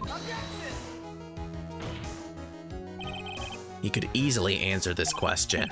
If I'm wrong, all he has to say is, you're wrong. That's it. That's it, huh, Mr. Wright? Enough! Mr. Wright, allow me to... Ow! The only thing allowed to interrupt me is death itself. What? That goes for you too, Mr. Phoenix Wright. Show me evidence, now! I want to know why Acro would want to kill Regina Berry. Oh, because he gave her the note, huh? But she didn't get it? Because she's fucking stupid? Yeah, it's the note. Because he gave her the note. I was thinking, like, why would he give her the note to put up? That's stupid. Oh, it's because she's stupid. Acro, you remember this, don't you? Nuts. It's a piece of paper that we found inside the ringmaster's tailcoat. Inside the victor's tailcoat. Acro wrote this note. It's ironically entitled, To the Murderer. Its purpose was to call someone to the plaza at 10 p.m. So you're saying that he called Russell Berry with that note? Yes, but there's just one little problem. Problem? Acro did indeed place this note into someone's pocket. However, that someone was not the ringmaster. You mean it wasn't for the... That's exactly what I mean. The person this note was intended for was none other than Regina Berry.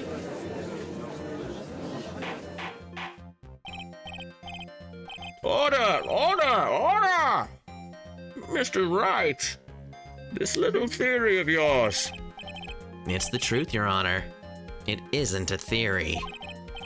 Simply put, Regina didn't think the note was meant for her. Which is why, the morning of the crime, she placed it on the cafeteria bulletin board. That's when her father, the ringmaster, saw the note. That's correct. The ringmaster ended up in that plaza instead of Regina. He was killed because of that mistake, instead of Regina. That's incredible. Remember the testimony that Acro gave us earlier today? Lifting the bust and looking out of the window would have been impossible. There's no way I could have exerted that kind of force on my lower body. If I were to do that, I'd end up falling out the window myself. Acro had no idea who it was that arrived in the plaza, because he couldn't look down out of his window to see who it actually was. I got it. Acro thought it was Regina down in the plaza. And that's when he let the bust fly.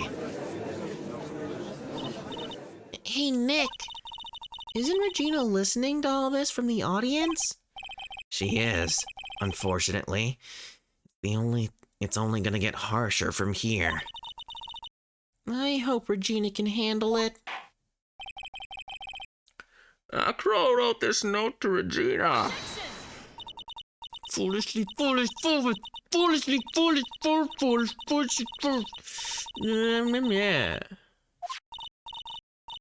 Very well, Mr. Phoenix, right? If you're so sure, then tell us about this line. I have conclusive evidence of what took place. Yes? What about that line? Well, if the note was meant for Regina Barry, it would mean that this note is declaring that Regina Barry is a murderer. You just don't get it, do you? What? What did you just say? The ringmaster knew what the note meant, which is why he went to the plaza, in place of his lovely daughter.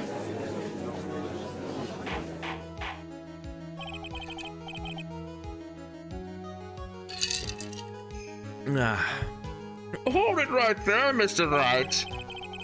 What is this incident that is alluded to in the note? The incident 6 months ago. An incident occurred 6 months ago, and now I am more than ready to show this court what happened at that time. Moron! Wait, are you sure that it relates to the present case? It does indeed, Your Honor. Everything in this case has its start in what happened 6 months ago. Really, Nick? I think so. Well, then, if that's the case, hurry up and tell us all about it. What is this conclusive evidence mentioned in the note? I know I'd certainly like to know what it is. If I can't answer that question, the judge is gonna think I'm bluffing. The conclusive evidence about the incident 6 months ago is actually... It's not the scarf. Because it's gotta be the pepper. We're finally getting to it. Because it's not the scarf, because she knows about the scarf. The scarf isn't the evidence. Because she has the scarf and she took it from us. She wouldn't be like, oh, I don't know, what? She'd be like, oh, you don't have that evidence, blah, blah, blah. I know for a fact you don't have that evidence. So it's gotta be this.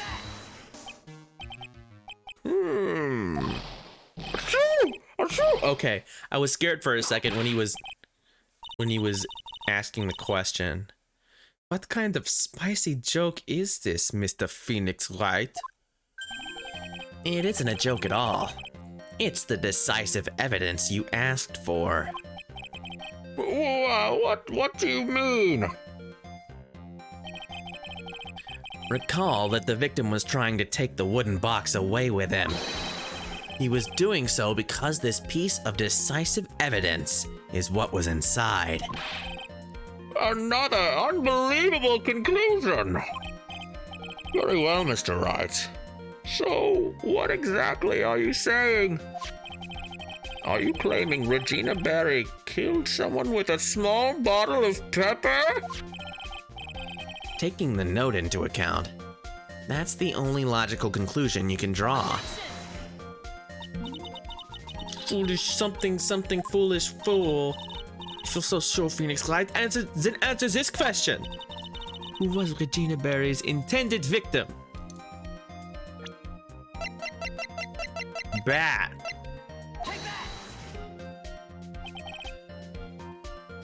Who is this? That is Acro's younger brother. What does this prove? His younger brother isn't dead. Technically, that's true. However, Bat has been in a coma for 6 months now. It's not a stretch to see how Acro could feel that his brother is dead. Regina. She did that to him. You spend your entire life dreaming up new ways to be a fool? Naturally, the prosecution has looked into Acro's brother, Sean Dingling. 6 months ago, he was bit by a lion and fell into his current comatose state. Lion? Miss Regina Berry, is an animal tamer by trade. However, no tamed animal in that position is ever trained to attack another human. They wouldn't understand the command. Moreover, Miss Regina could never do something like that. It's just not in her. Well, yeah, that's the point, is that she didn't do it. He thought she did, but she didn't. Then what happened to Acro's brother? He's not the victim of an attempted murder. He's the victim of an accident. I see. Now what do we do? No one seems to be going along with your theory. You think what happened to Bat was actually an accident?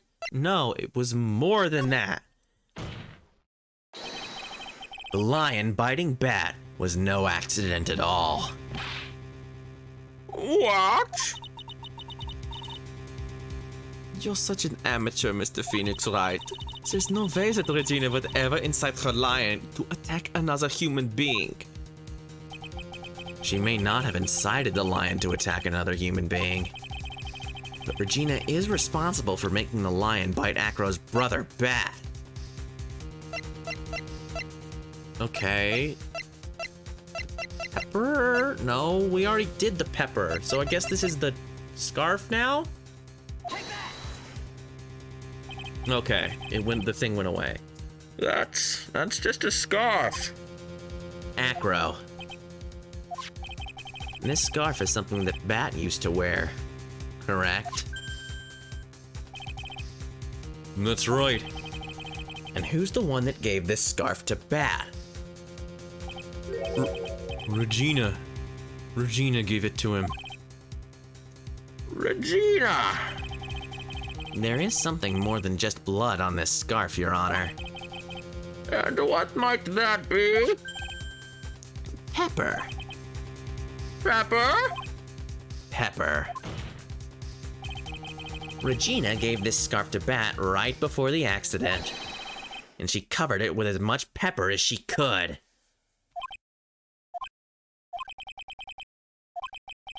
Hey, what's with the silent treatment? Excuse me, Mr. Wright. You've done a good job of fingering a criminal. But out of curiosity, what was her crime? Miss Berry gave a pepper-covered scarf to Bat as a present. Where's the crime in that? It still seems like the judge just doesn't get it. Mr. Phoenix Wright, wasn't it said that the lion seemed to be smiling? Smiling? The lion was smiling? Right before Bat was bit by the lion.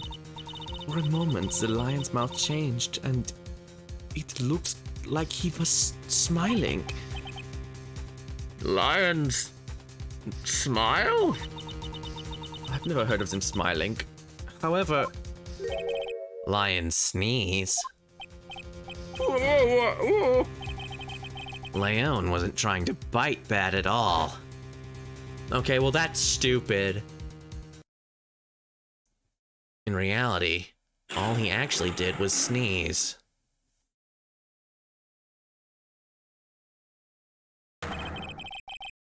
He sneezed because of all the pepper on that scarf. What? You fool!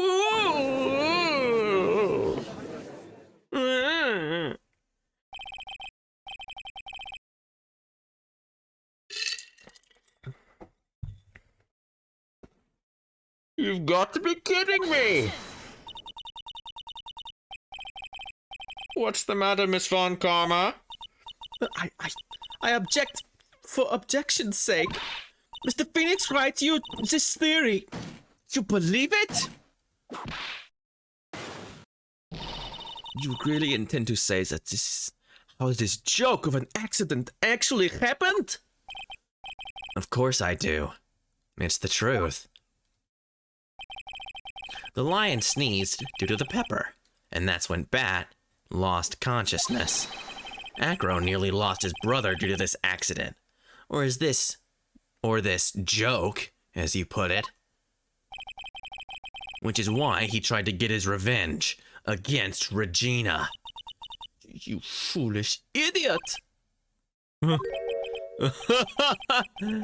It almost does seem like a terrible joke, doesn't it? Once again, I'm impressed by your imagination, Mr. Wright. To think that there's someone who treats this accident with the respect it deserves.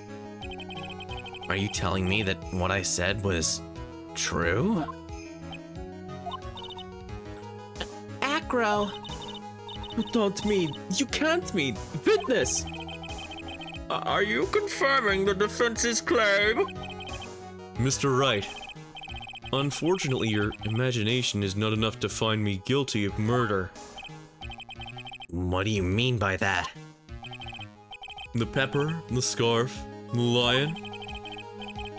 I see where you're going, but it's a bit hard to swallow. Not to mention the fact that there is an even bigger problem with your theory. What would that problem be? The same problem it's always been. Evidence. If I drop Max's bust on top of the ringmaster,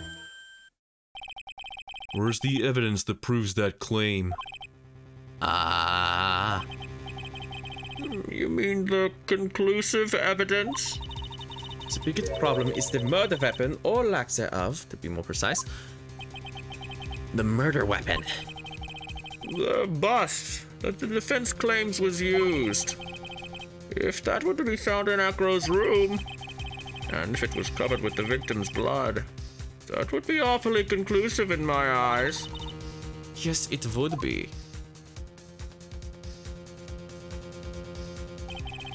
The bust. Nick, you've got to do something. This is the last step. If I get this one right, the case is won. Okay.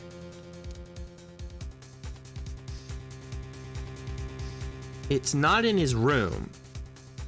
Because we would have seen it. Right?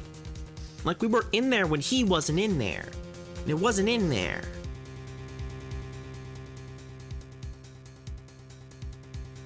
And this case is bullshit. It's trying to... I can't help but think that this game is trying to trick me. I just...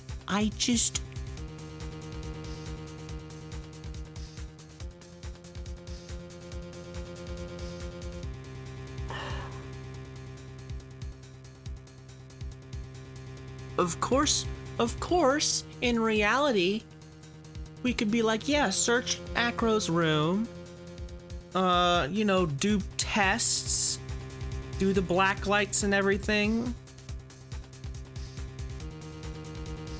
I'll save.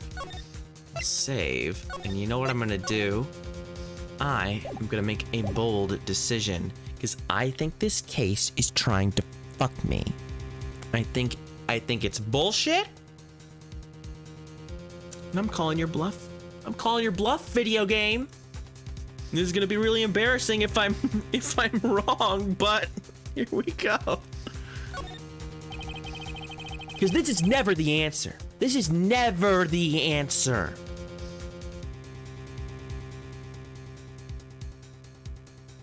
The answer is almost never just sit there and do nothing. But this case is garbage. And I just get the feeling that this is the way to go. Based on nothing. I haven't even scrolled down in the guide.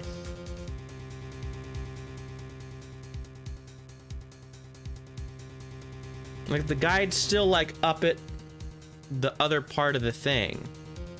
How could a garbage case have a suitable ending? Exactly. What's the dumbest way this could go? Not by searching his room. Fuck it. I have a guide for this case because it sucks. Anyway. And this guide has proved very useful because fuck this case. Yes. There's no way that this case would give me the satisfying ending of, let's do something reasonable that a reasonable court would do and go search the place and see exactly what went down and do some kind of forensic testing to get traces of blood off of other things that the thing might have touched. No, that's not gonna happen. It might be worthwhile to search Acro's room, but why aren't you gonna search his room? It looks like you finally figured things out, didn't you? Now you know the true meaning of 1, total justice. I guess. I figured with you, that's the least I should expect. You'd leave no stone unturned. If 1, never leaves anything to chance. They already searched Acro's room yesterday. Of course they did. Of course, it was bullshit. It was a trap. The game was trying to trick me.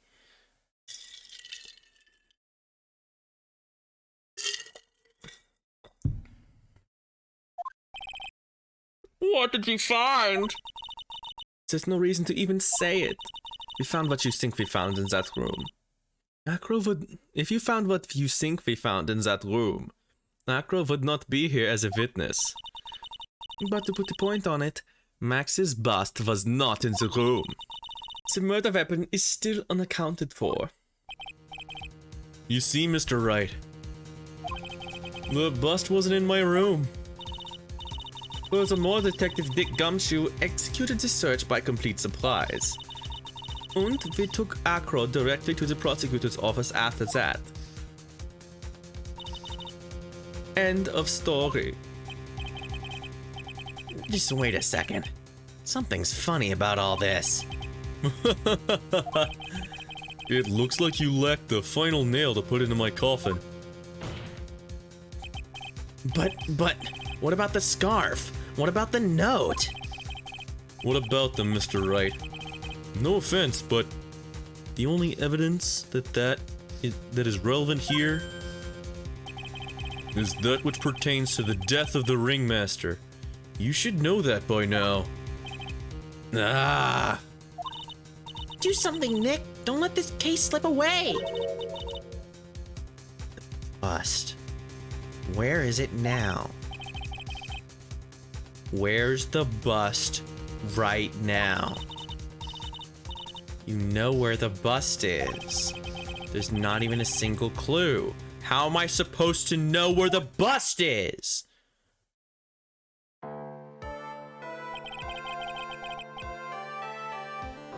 Okay, bye, Tiara. It seems this case is coming to a close.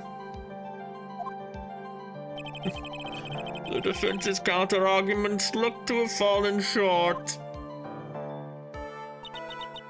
Thank you for your support. I'm terribly sorry, Mr. Wright.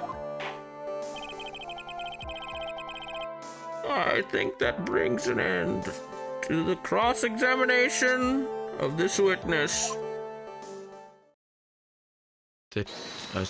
Hold it! Oh. Hold it! Where is Max's bust? The defense needs time to prepare to present its case. Sorry, I'm a bit nervous and I just bit my tongue. We need time to do what now? Why are you the most surprised person here? She's your aide, isn't she? Do you really have a case to present, Mr. Wright? Oh, are you asking me? The rest is up to you, Nick. Good luck. Hey, wait. You can't be serious. Acrobats always have their lives on the line, don't they? That's how Acro's lived his life up until now. Now it's time for us to walk across our own tightrope. If we don't, we're certain to lose. Very well. The defense may proceed. He didn't have a clue. And I don't think he'll be finding one anytime soon. Walking the tightrope of logic. There's no room for a false step. Sink or swim. The only way through is forward.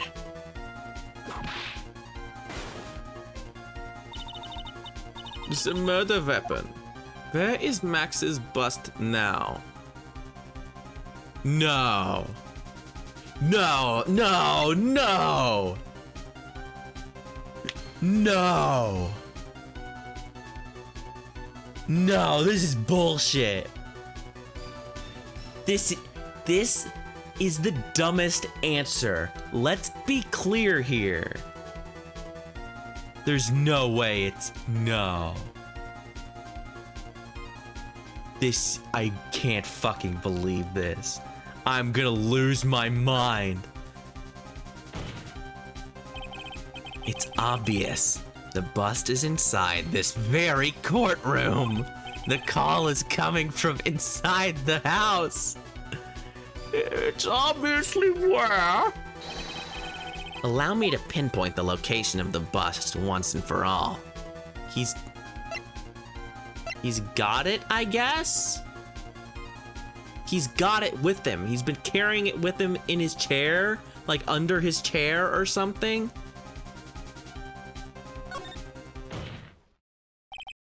Acro, I'm sorry to ask this, but do you mind if I take the blanket off your wheelchair? I was gonna say, he's got like a blanket. I guess it could hide something, but not a big ass bust big enough to fucking kill somebody.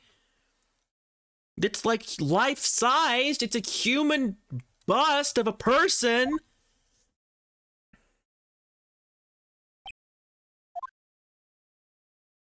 And why would he keep it? I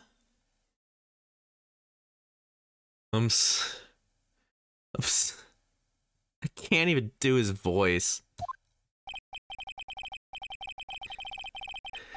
You're a big guy.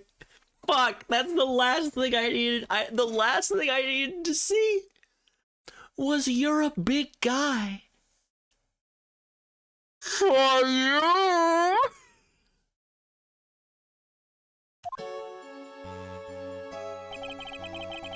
I just wanted to make sure you weren't hiding anything under that blanket.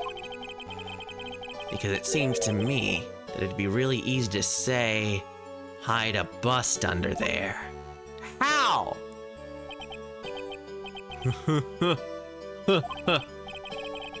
Once again, your penchant for humor hits me right where it hurts, Mr. Wright.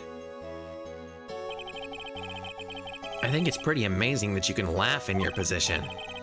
However, your lightheartedness doesn't change the fact that the bust is under there. We all know that you can't leave the lodging house by yourself in your condition. That proved inconvenient when Miss Von Karma happened to search your room yesterday. If she had found the murder weapon in your room, it would have been all over.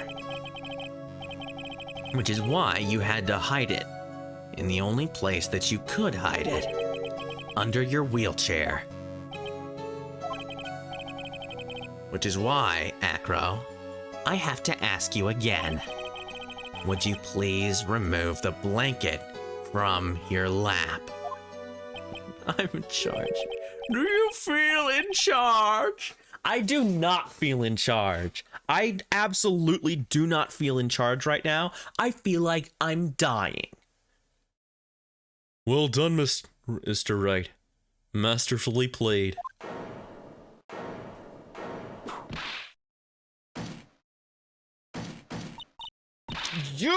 You fool! How could you? How could you? How dare you? You got me. I've been bagged by a real pro. Actually, two of them. Two of them. Ms. Francisca von Karma and Mr. Phoenix Wright.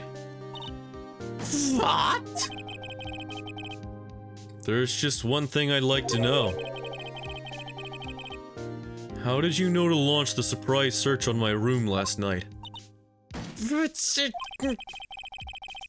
There were two pieces of decisive evidence. The cloak and the bust. I burned the cloak in my room and threw the ashes away with the trash.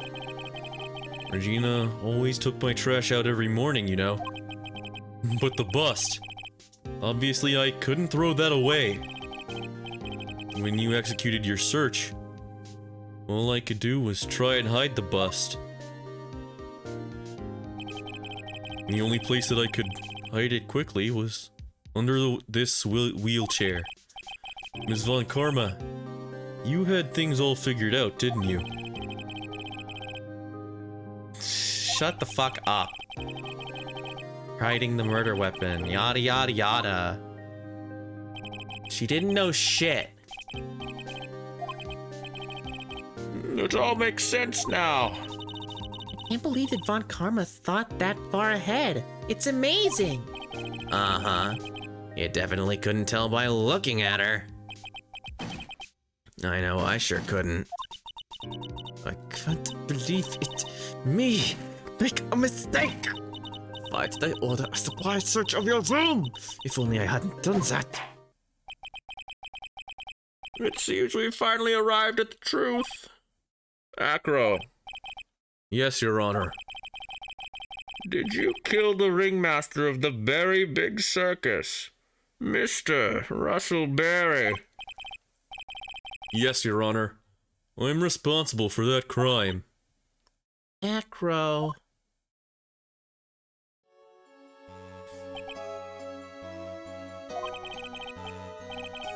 Yeah, he wanted Regina to like him.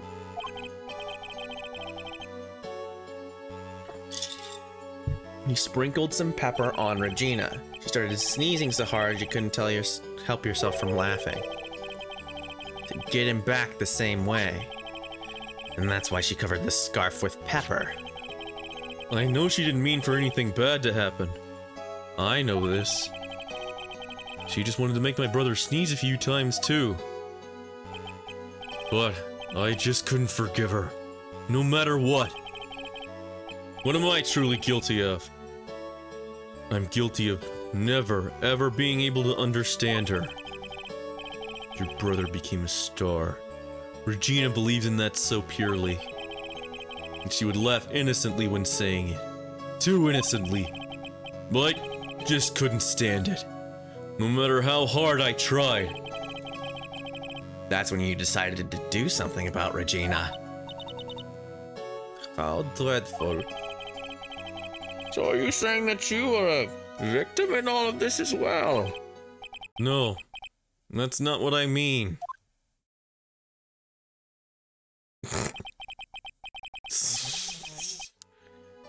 He did it. He fucking did it. I get it. Fuck this case. Tried to pin this on Max. No, you're not sorry, dipshit.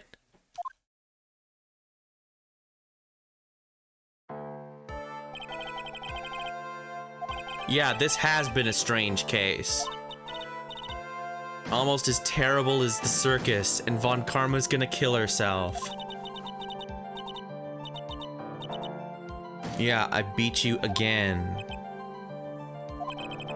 I believe this case is now beyond any point of this possible discussion. Thus, I'd like to declare my verdict. Not guilty. Hooray! I like good cases that don't make me want to be dead.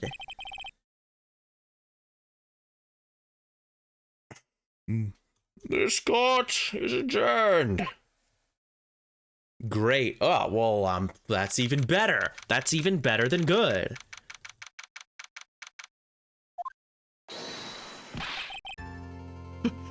Fabulous!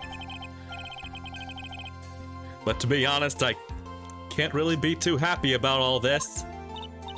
Acro, the ringmaster, Regina, and Bat.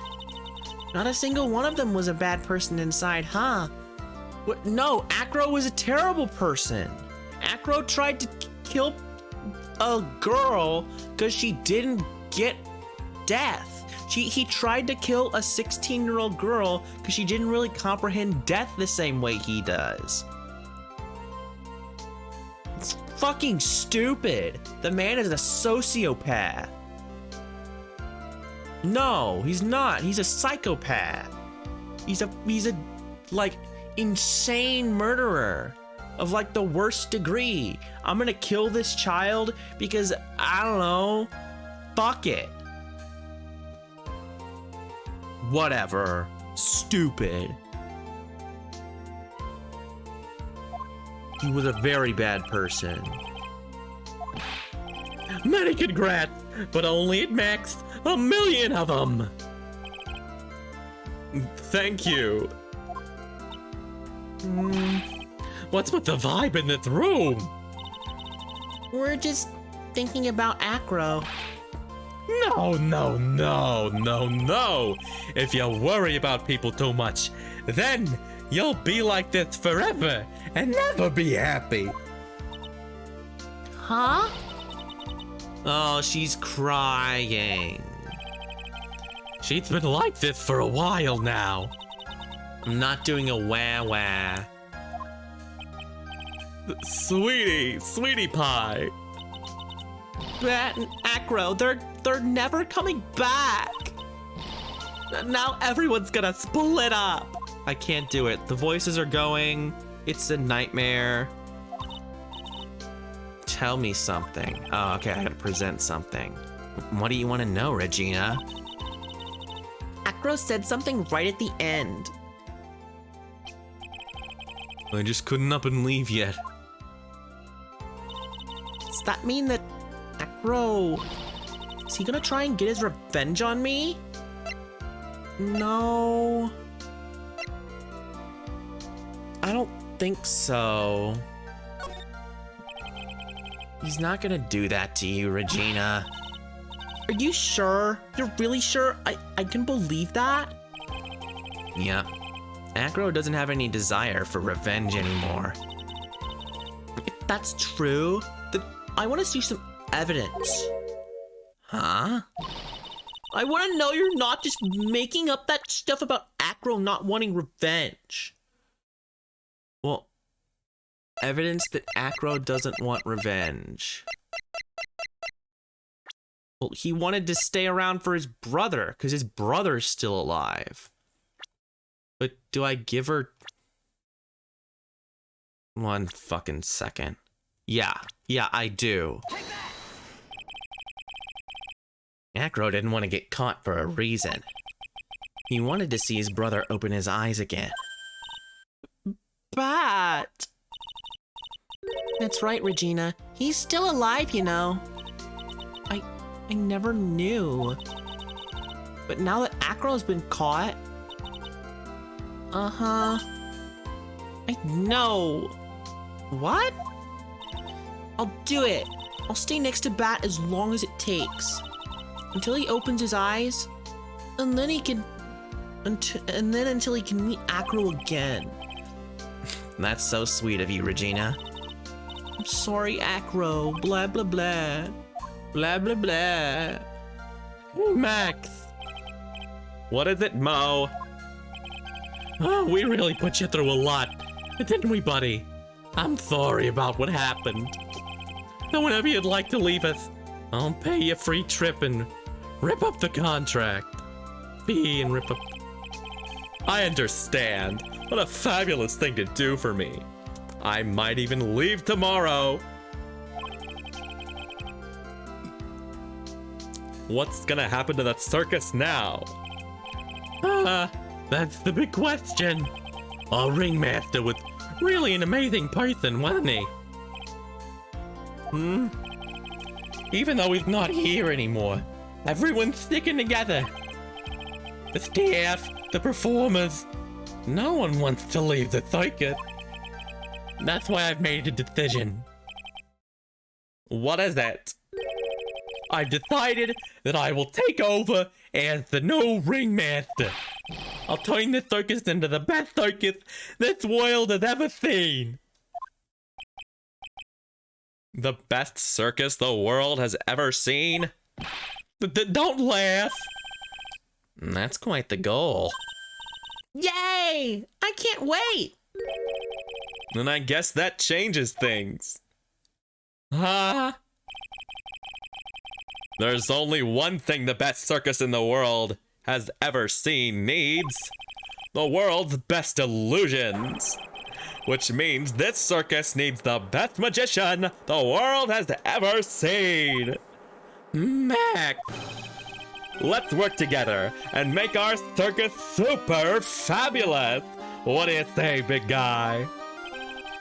I don't know what to say. All I can say is thank you. Regina? You're gonna help them out too, aren't you? I don't know. Maybe the circus would be, like, better off without me. What are you talking about, Regina? Why do you think that I brought you to court today? We've got to work together to make the very big circus bigger than it's ever been. Mo. Mo's right, sweetie pie. It can't be the very big circus without Regina Berry. Max. Nick! It seems like everything is gonna turn out all right here.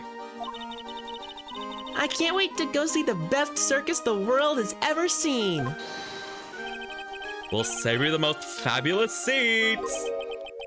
Oh, it'll take us a while to get ready, but I'm gonna order special whoopee cushion seats.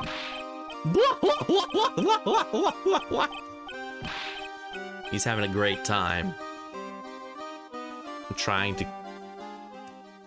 I'm pressing the button to make him go away. I see. What made the case? Yesterday's surprise raid, it really paid off. You had it all figured out, didn't you? It was just a theory. If Acro really was the killer, I thought this was the only way it could end. And especially if he was the defense attorney. You mean Mr. Wright? Of course. Well, Detective, my plane is about to leave. As for Mr. Acro's case, you don't need to worry. I plan to personally stop by the chief prosecutor's office as soon as I get back. Understood, sir. I'll be waiting for you, Mr. Edgeworth. Look, he's not dead. Whoopity fucking do. I can't believe he's alive.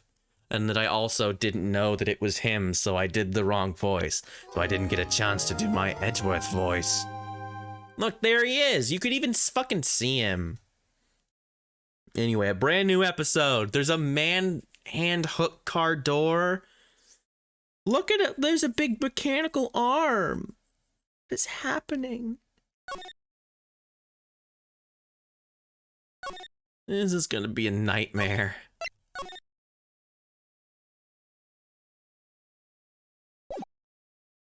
This is gonna be insane.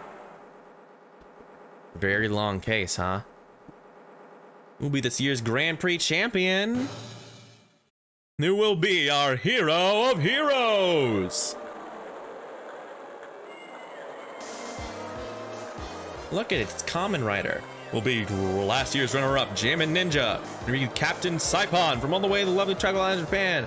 Students of certain starry school are raring to win. And global hero Onyako blah blah. There's guys here. And it's fucking weird.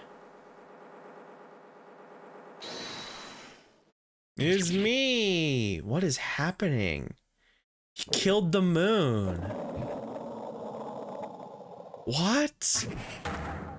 Oh, it's True Hero of the Night. It's the Steel Samurai. I should have figured that out. The Nickel Samurai. Oh. This crap!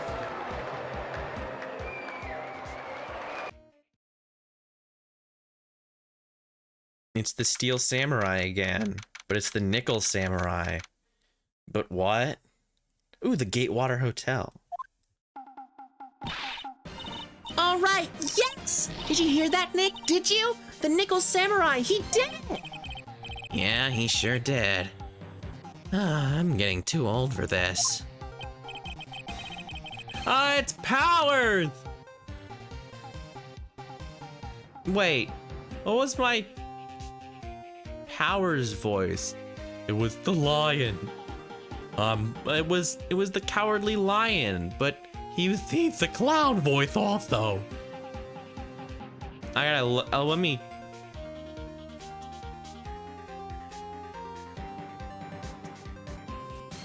I gotta remind myself of his voice, because I don't want to. I don't want to fuck it up. Here, go away and let us alone. Oh, scared, huh? Afraid, huh? How long can you stay fresh in that can? Come on, get up and fight, you shivering junkyard. I don't know. I don't know how I did it. I'm proud of the guy for doing the series justice. He's had a lisp. So the person everyone was cheering for, I guess he got the prize? Yup. You know who we're talking about, right, Pearly? The Nickel Samurai. No, every Sunday I only watch the educational channel's Kids Masterpiece Theater. Okay, that's it. From now on, it's the Nickel Samurai. All the kids watch it. Do you like the Nickel Samurai too, Mr. Nick? Nah, Nick's an old fart. He's not allowed to watch it anymore. That's right. But I do like the Kids Masterpiece Theater. Hey, I didn't know you were so young at heart, Nick. Mr. Nick, you're a grown-up. You're not allowed to watch it anymore. You're supposed to act your age and have interests that match. It's very important. Aw, give it a rest, Pearly. Looks like I made the right choice in inviting everyone here. I'm glad you're all having a good time. I'm trying to think it's the Cowardly Lion. He sounds like this, but that just sounds like my clown voice, which is pretty much the same. It's all blending together. The best Ace Attorney case. Well, we'll see. Ah, it's like a dream. Too bad for the Jammin' Ninja though. Last year he lost to the Pink Princess, warrior of little old Tokyo. I thought this might be the year. I'm mad. I'm mad I can't remember the voice. I'm gonna look it up myself, because I'm a crazy person. 1 second. 1 second. I'm gonna mute this for a second so I can hear it. We're gonna travel back in time. Let's see here. We have... Because I'm gonna be mad if I don't get the voice right, because I'm a crazy person. So we're gonna go Playlists. Blah, blah, blah, blah, blah, blah. Like one of the really old ones. Yeah, here it is.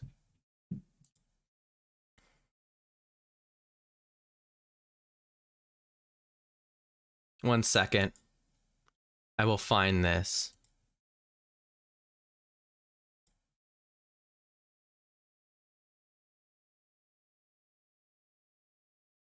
How do I sound when I'm doing this? Okay, let's see.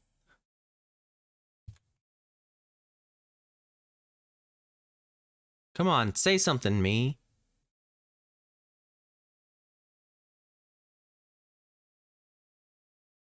Near the Thet, it was lying in a crumpled heap near the Thet. Yeah, it's sounds pretty much the same.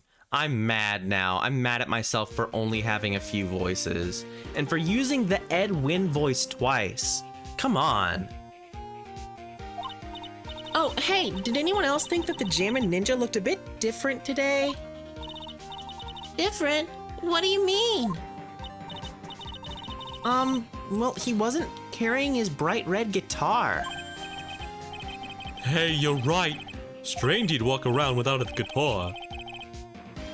Nah, I will never understand these people and their shows. Anyway, Mr. Powers, thank you very much for tonight. Oh, it was nothing. It was nothing. I owe you one. Though it's just my way of saying thanks. Hey, Nick, come on! It's time to get going to the lobby. There's a post-ceremony stage show that's supposed to start real soon. And then I heard there's gonna be a press conference after that. A press conference? Is he gonna make a speech about winning this year's prize? Well, not exactly. Something about the Nickel Samurai confessing to something. Confessing? Sounds pretty serious. Nick, come on! You don't want us to be the last ones there, do you? Yeah, Mr. Nick, do you? Why me? This show doesn't even start for another 20 minutes.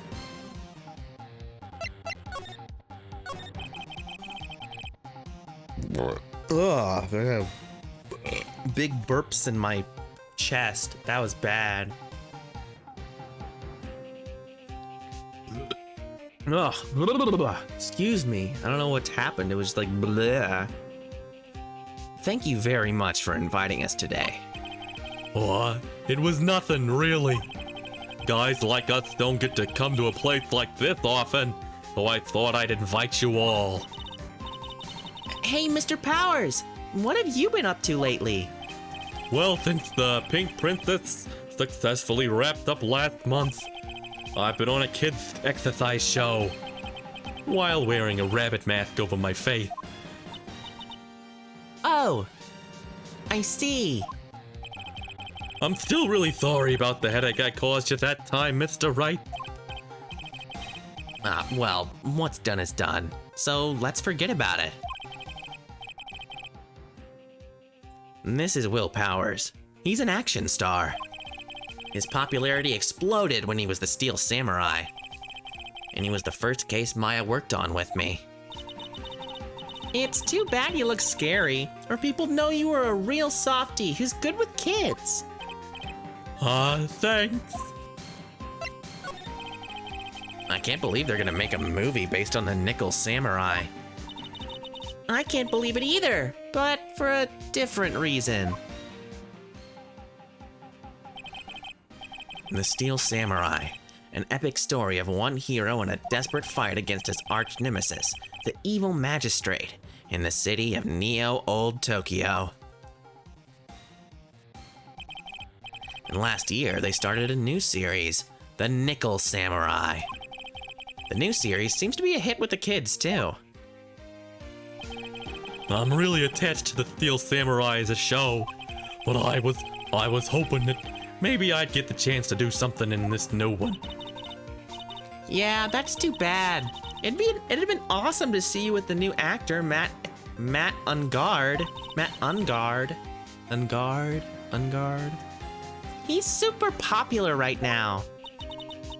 Mr. Ungard? Looks like Pearls doesn't know who he is. This year, it's gonna be the Nickel Samurai versus the Jammin' Ninja at the box office. Jammin' Ninja? Who's that again? So, who is this Jammin' Ninja again? He's a hero, duh. His symbol is the bright red guitar he's always carrying. A ninja who's always carrying around a bright red guitar? How does that even work? With a scarf around his neck and a guitar in his hand, he rises to stardom in an ancient time. A ninja who becomes a star? Yeah, a ninja who becomes a star. There's a strong rivalry between the two of them.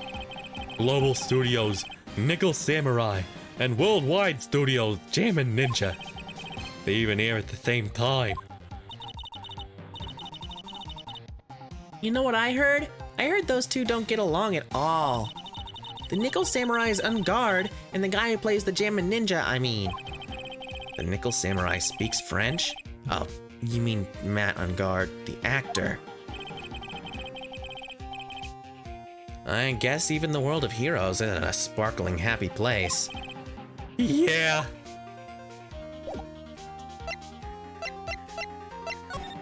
Badge. Ooh, I have a... Oh, it's a photo Maya pushed at me.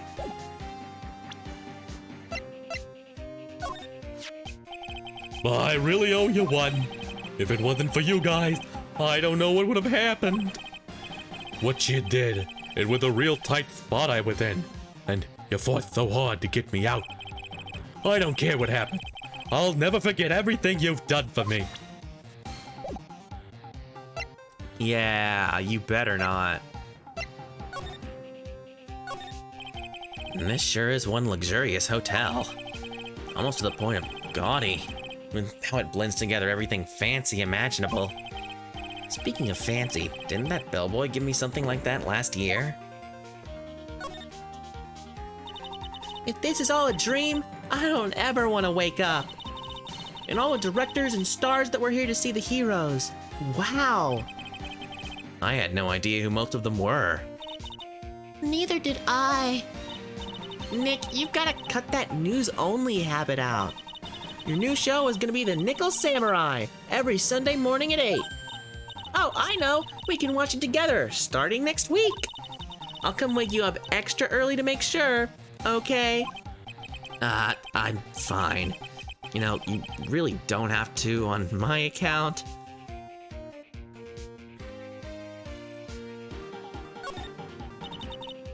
What can I say? This is a really high-class hotel. I've never eaten this kind of salad before. Poor Pearls. Haven't eaten only vegetables all her life. She's been missing out. Don't worry, any leftovers belong in my happily awaiting stomach anyway. You're such a glutton, Maya. I lose this one to Maya. You sure can eat. Well, a growing girl needs her nutrients. A growing girl? Exactly how big do you plan on getting? The awards ceremony was just held on that stage. It was really fabulous. You just reminded me of the circus for a second. Well, shows like that are guaranteed to be good, you know?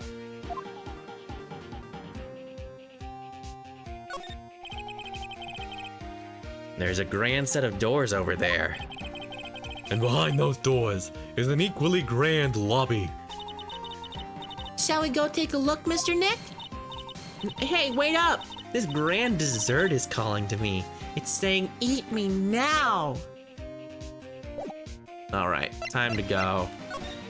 Somewhere, I guess. March 20th, Gatewater Hotel hallway. Wow, what is with this place? Looks like I've stumbled into Oz or something. Way in the back, there's a sign for the bathroom. Maybe I should visit it while I can before the show starts. There's a piece of paper taped to the door that says, Juan Corrida's room. Juan Corrida. His name just sounds like a star's name. I've heard it before, but I don't know anything about him at all. I can understand flowers in front of the dressing rooms, but what are stuffed bears doing here? Could it be that there's an action star with a soft spot for teddy bears? Nah, can't be. Compared to the flowers on the other side of the hall, these are much more gorgeous. Let's see, record companies, fan clubs, company workers, family. Carrying all these flowers home would be hard, I think. To Mr. Ungard, from the Global Studios staff. Ah, it'd be nice if lawyers got flowers too. Something like, to Mr. Wright, from all your grateful clients. And there's a piece of paper taped to the door that says, Matt Ungard's room. Matt Ungard. I've heard that name before. Oh yeah, Maya's always yammering about him like the obsessed fan she is. There are toilets in each room in this hotel. But since all sorts of events are held here, there are bathrooms for people who aren't staying here to use as well. Perfect for people like me, who can't afford to stay here in the first place. Okay, guess I'm moving. I'm moving or not. Is there a thing here? No, I think I'm good. Kind of thought I'd, like, go somewhere from the hallway. Okay, guess I'm going back. Sounds like the post-ceremony show is about to start. All right, I'm so pumped. I wonder if he's gonna show off his special move today. Nickel Samurai Smelting. Actually, what I'm interested in is the press conference. You mean the big confession that the Nickel Samurai is gonna make after the show? So what is it? Don't you know what it's about, Mr. Powers? Oh well, I'm not the Steel Samurai anymore, though I don't have any idea. Ah, Sorry. Though I guess you are all going to the press conference then. yeah, of course. If that's the case, then here, take these tickets so you can get in.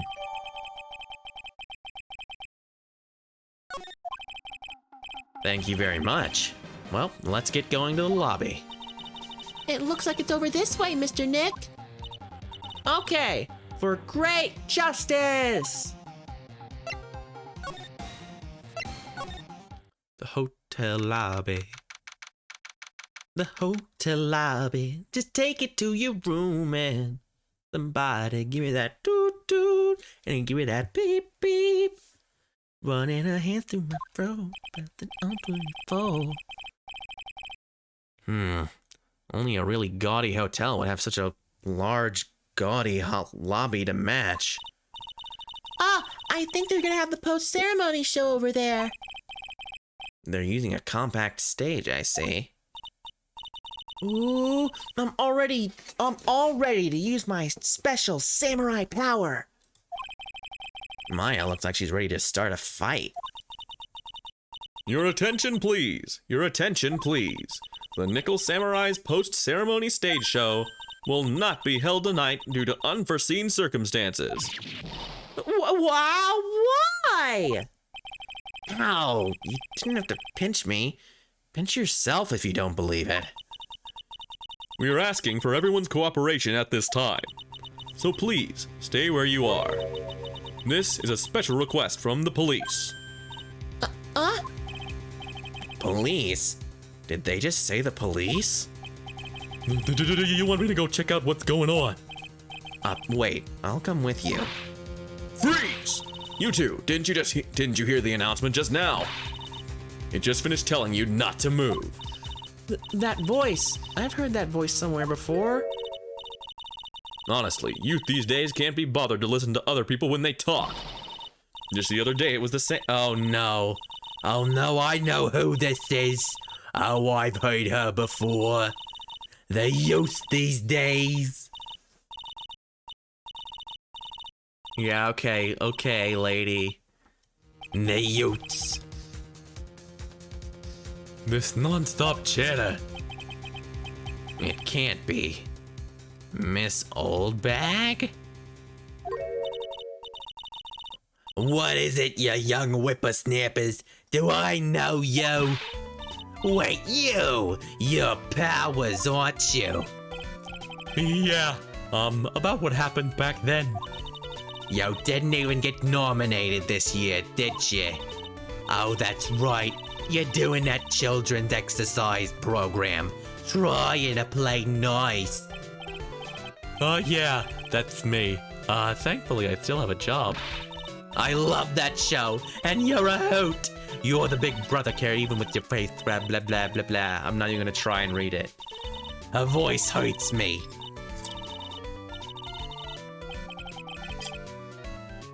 What are you doing here? Look at my uniform and tell me you can't Tell I'm a member of security? But that outfit... Annoying, noisy brats get the blaster.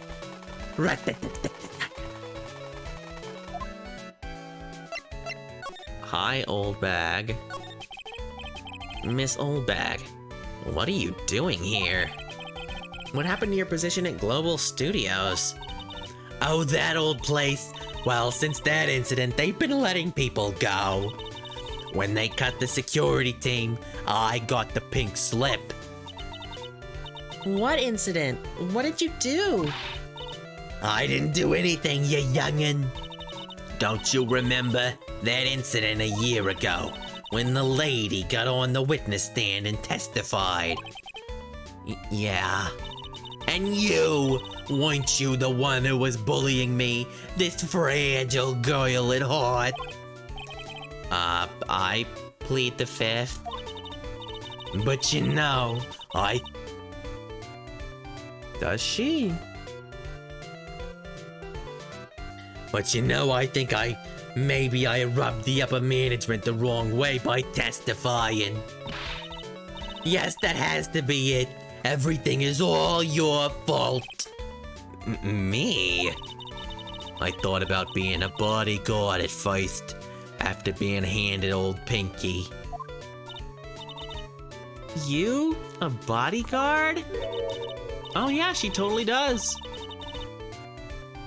For your friend, that fiery red good-looking guy with the red jacket and the ruffles. Mr. Edgeworth? But that sort of arrangement would be entirely too troublesome for me. that's what he said to me. What did I ever do to deserve that? Bang, bang, bang.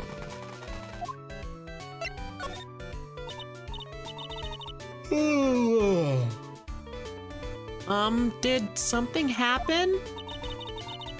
I don't have all the details, but it looks like another one of those incidents happened again. An incident like a murder? The kind of incident? Maybe. You see, I'm a bit of a devilish woman. So wherever I go, showers of blood are sure to follow. Bet you didn't know that. Then shouldn't you quit being a security guard?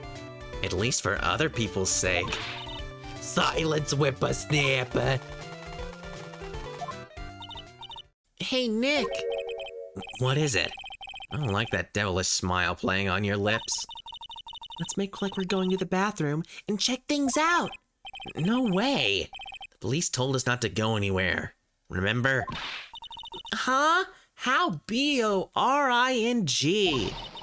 You're such a boring guy. You've got no motivation, no spirit. Huh? What? What's going on? Are you giving Mystic Maya trouble again, Mr. Nick? Not you too, Pearls. Please don't stick your little nose into this one. So listen to this, Pearly. This one time at lawyer camp, Nick... Okay, I get it. Let's go take a look. Yay! I knew you couldn't say no to me, Nick. That's right.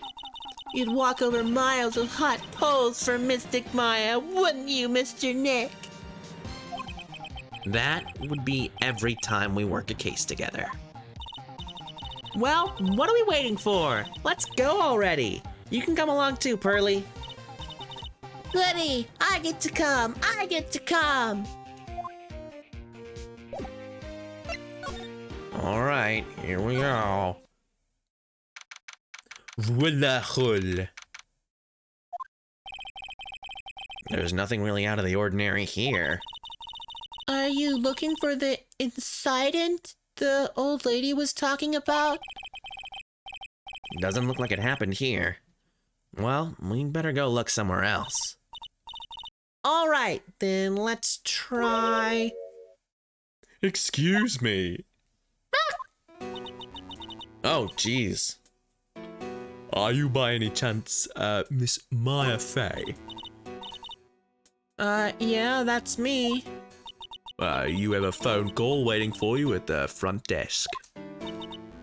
A call? I wonder if it's someone from Crane Village. What's wrong, Mystic Maya? Oh, nothing. You guys go on ahead and I'll be right there, okay?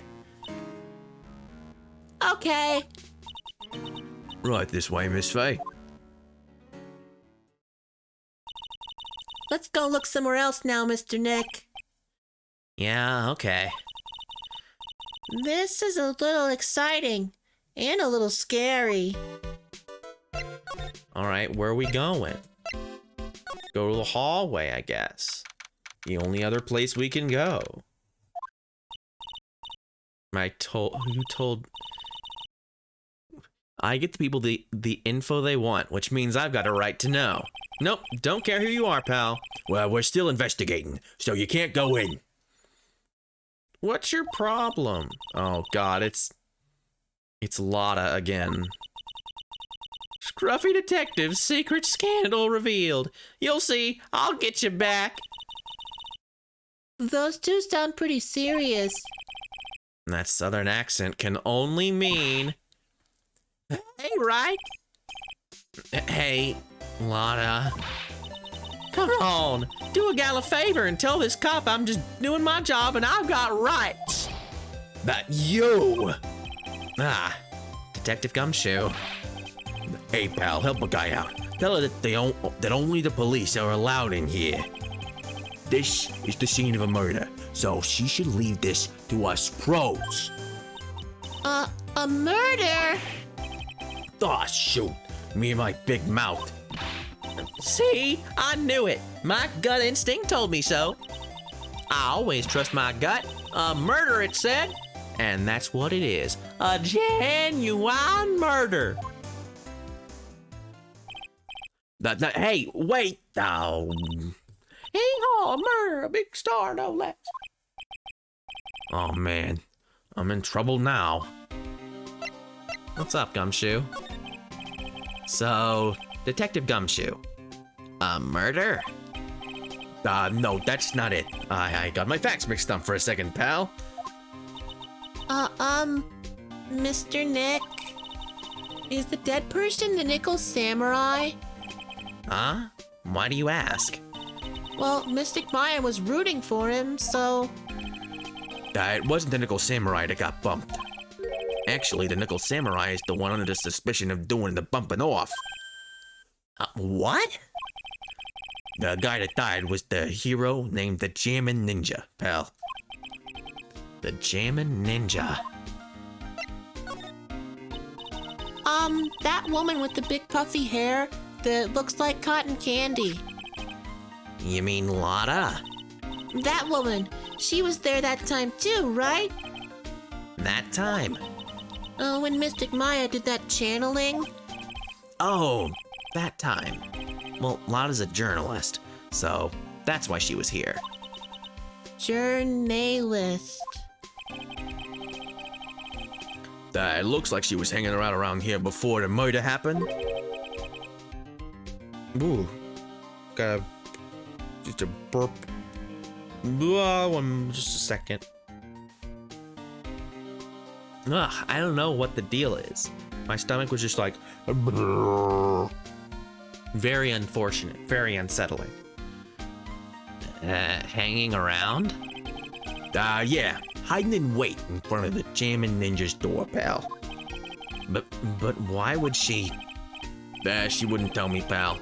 Just said it had something to do about getting my big scoop. Scoop?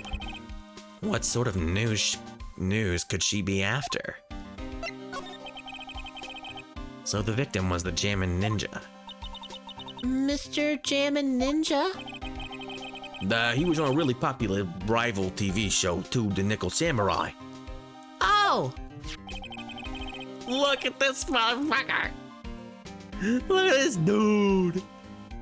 The victim was the action star, Juan Carita. He got a huge push and rode the express train to stardom. I mean, even I know who he is. Yeah, I even recognize his face. Look at this dude! Oh, I love Phoenix Wright character designs. But I heard lately that Matt On-Guard's been taking the wind out of his sail. I'm telling you, pal, as far as who's popular, those two are hogging all the limelight. I guess there's no space for Mr. Powers at all, huh? Poor guy. Mr. On Guard, that's the Nickel Samurai, right? Yep.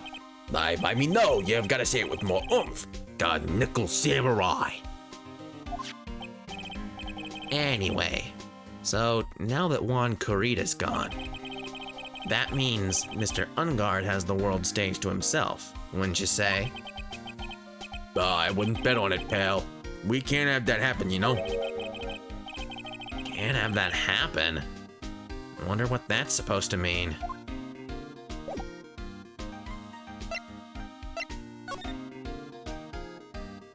What?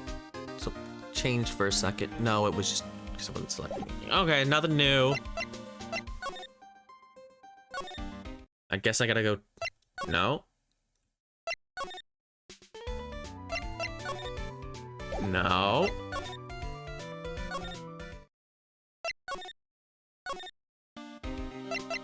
Hey, you wanna see this? You wanna see my badge?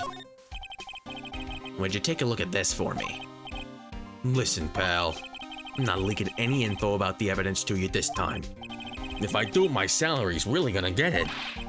And then I won't even be able to get to those instant noodles down at the discount market. Okay, so he really doesn't give a fuck.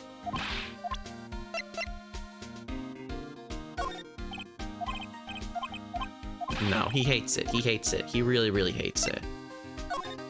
I just keep throwing things at his face. Sure nothing I can examine? No. I guess not. Nothing new to examine here. An awards ceremony. Very Big Circus just started holding performances again. Ah, good. Good for them. There's a grand set of doors over there. The doors Maya followed the bellboy out of.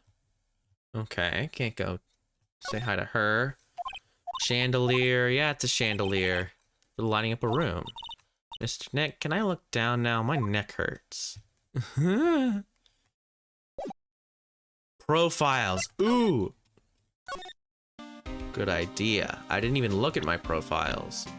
What do I have? I have Maya, Pearl, Will, Security Lady. Pretty sure her real name is Wendy Oldback. Lotta Heart. And Juan and Matt. What about her? Oh, I can't present them. Oh, here. Now I present them. Now I do profile. That girl is number 3 on my people I've seen a lot of lately list. Oh? Then who's number 1? As if you need to ask, it's you, pal. So, who's number 2? Maya Fey. But it looks like she's not around this time. It must be nice to be such good friends with each other, isn't it, Mr. Nick? Somehow, I don't think that's the real meaning of Detective Gumshoe's list. I'm not a real fan of action shows or anything. But I know who Juan Garita and Matt on Guard are. You can't talk about one without talking about the other, I guess. They even debuted around the same time. So they have this real fiery rivalry thing with each other. Kinda like you and me, pal. I never knew he thought of me as a rival. Okay. Well, maybe I can use these things on What's-Her-Face now that I have them. Hey, you want to see some boys? These eyes of mine are real pros now. Pros? Pros at doing what? At doing police work, of course. My eyes are like a hawk. And my professional eyes spot a messy incident. A messy, bloody incident. That's why I don't have time for you meddling kids and your petty little things. Okay.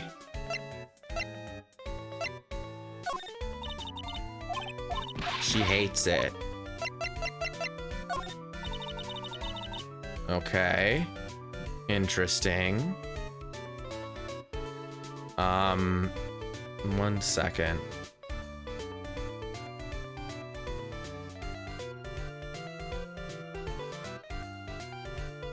I've got some schmutz on my skin.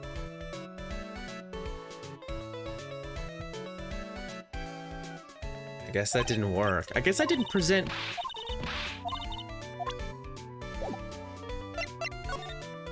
I thought that talking about not being able to talk about one without talking about the other was the thing. It was them telling me, no, they're the same. Because he talked about both of them. Maybe...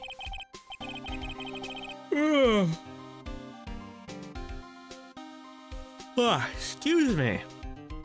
The Nickel Samurai. He really took the Grand Prix tonight. Maya's a big fan of his. Really? Oh, I'm sorry then. Why are you sorry?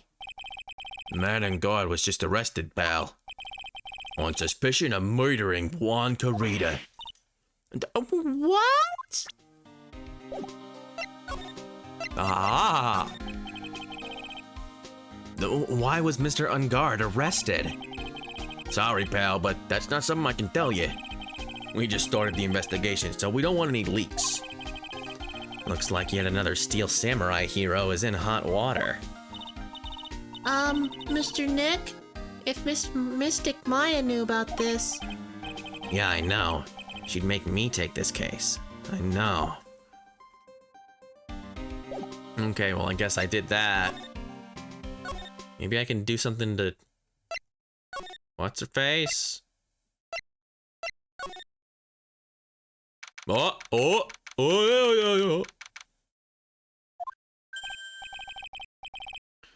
Hey, so, what's going on, Mr. Wright?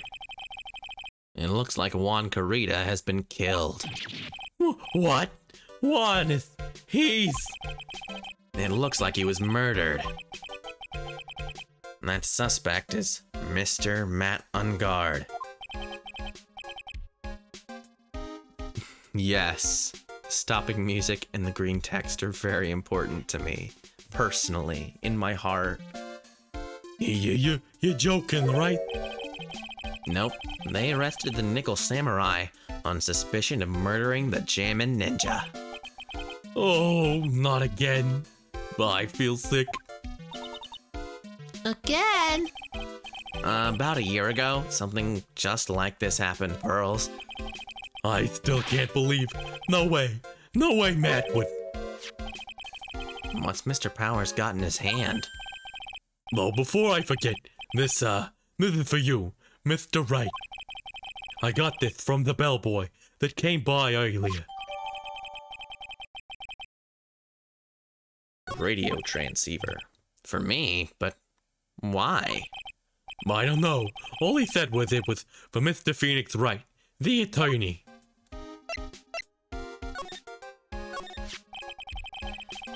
Matt is the most energetic and active actor out there right now.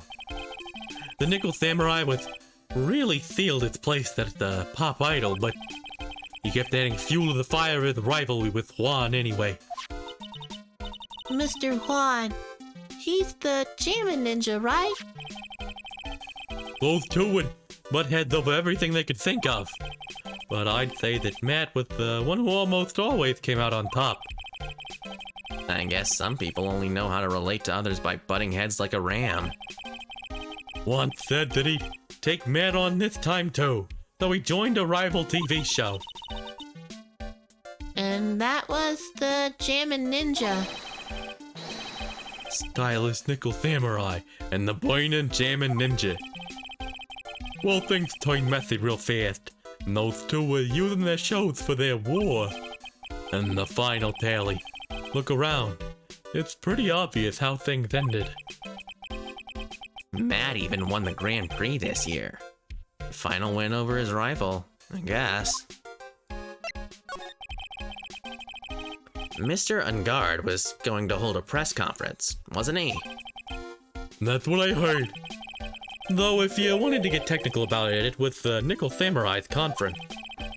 The Nickel Samurais? Yeah, he was supposed to wear his costume and give the press conference that way. He was gonna be in costume? But why?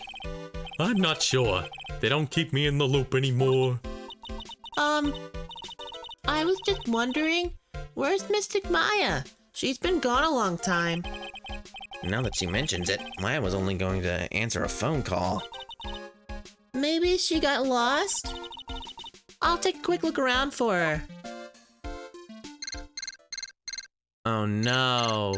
That very evil looking guy did an evil thing.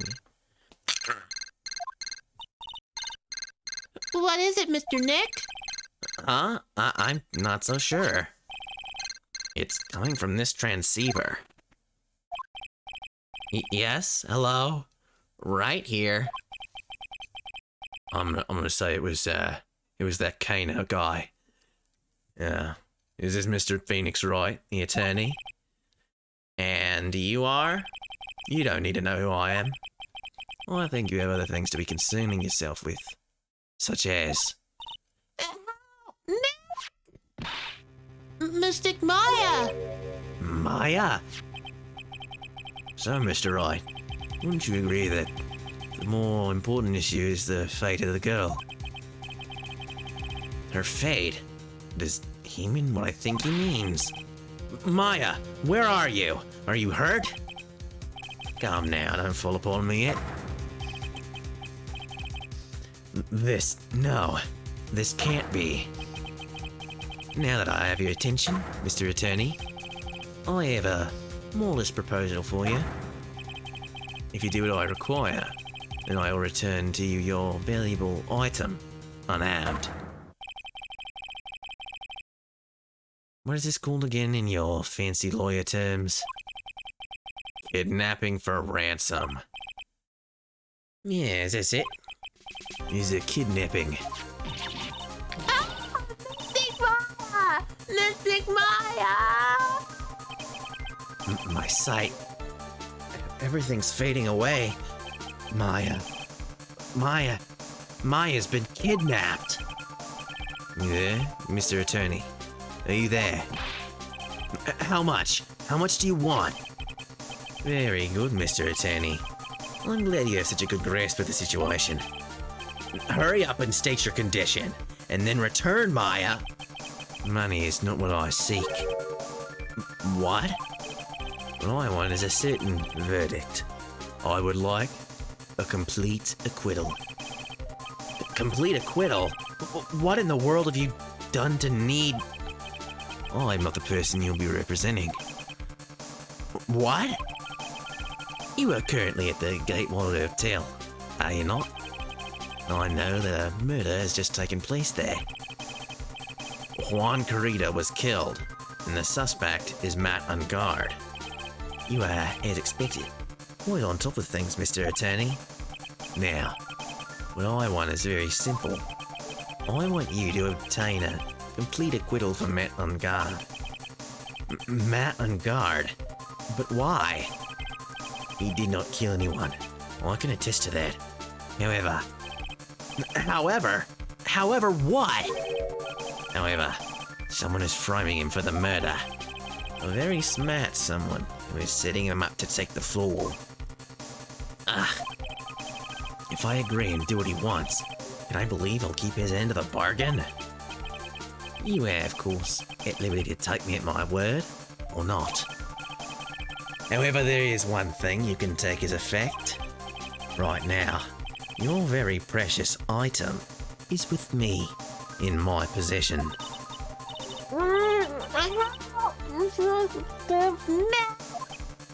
Maya! You have 2 days. Of course, tonight he will be in questioning with the police, but the trial is in 2 days.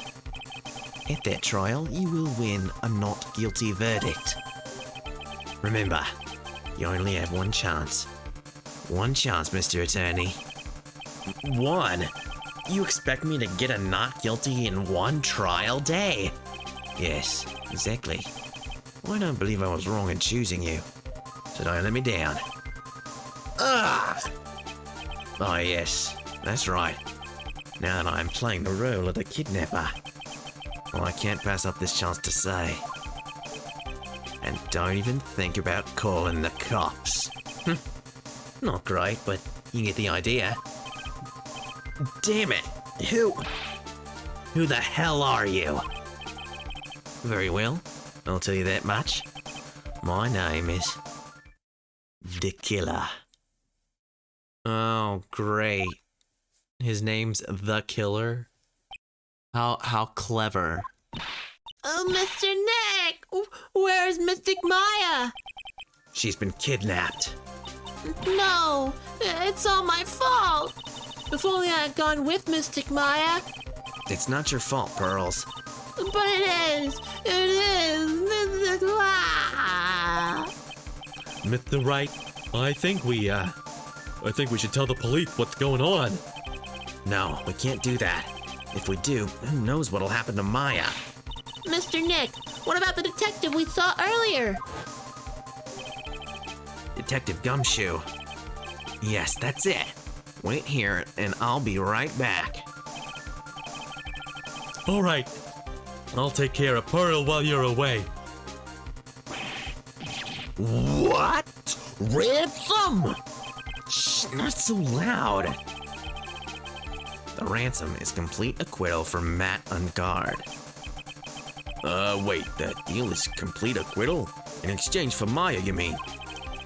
Then this means that Matt Ungard is obviously the killer, pal. No doubt about it. The guy said that Mr. Ungard is innocent. You really believe what a kidnapper tells you, pal? I guess he has a point. If Ungard really is innocent, then why the kidnapping? Then on top of everything else, there's all this evidence we keep finding. Huh? The forensics team having a field day back there. But it's strange, there's so much evidence that it feels like something's wrong. There's too much evidence. Is that possible? Actually, didn't the kidnapper say something about Ungard being set up?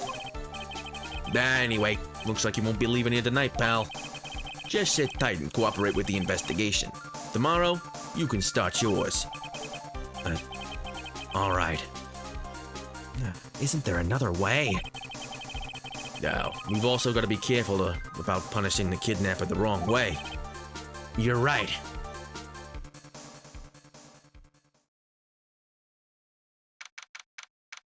Oh no. Something somewhere at some time. Ow, my head.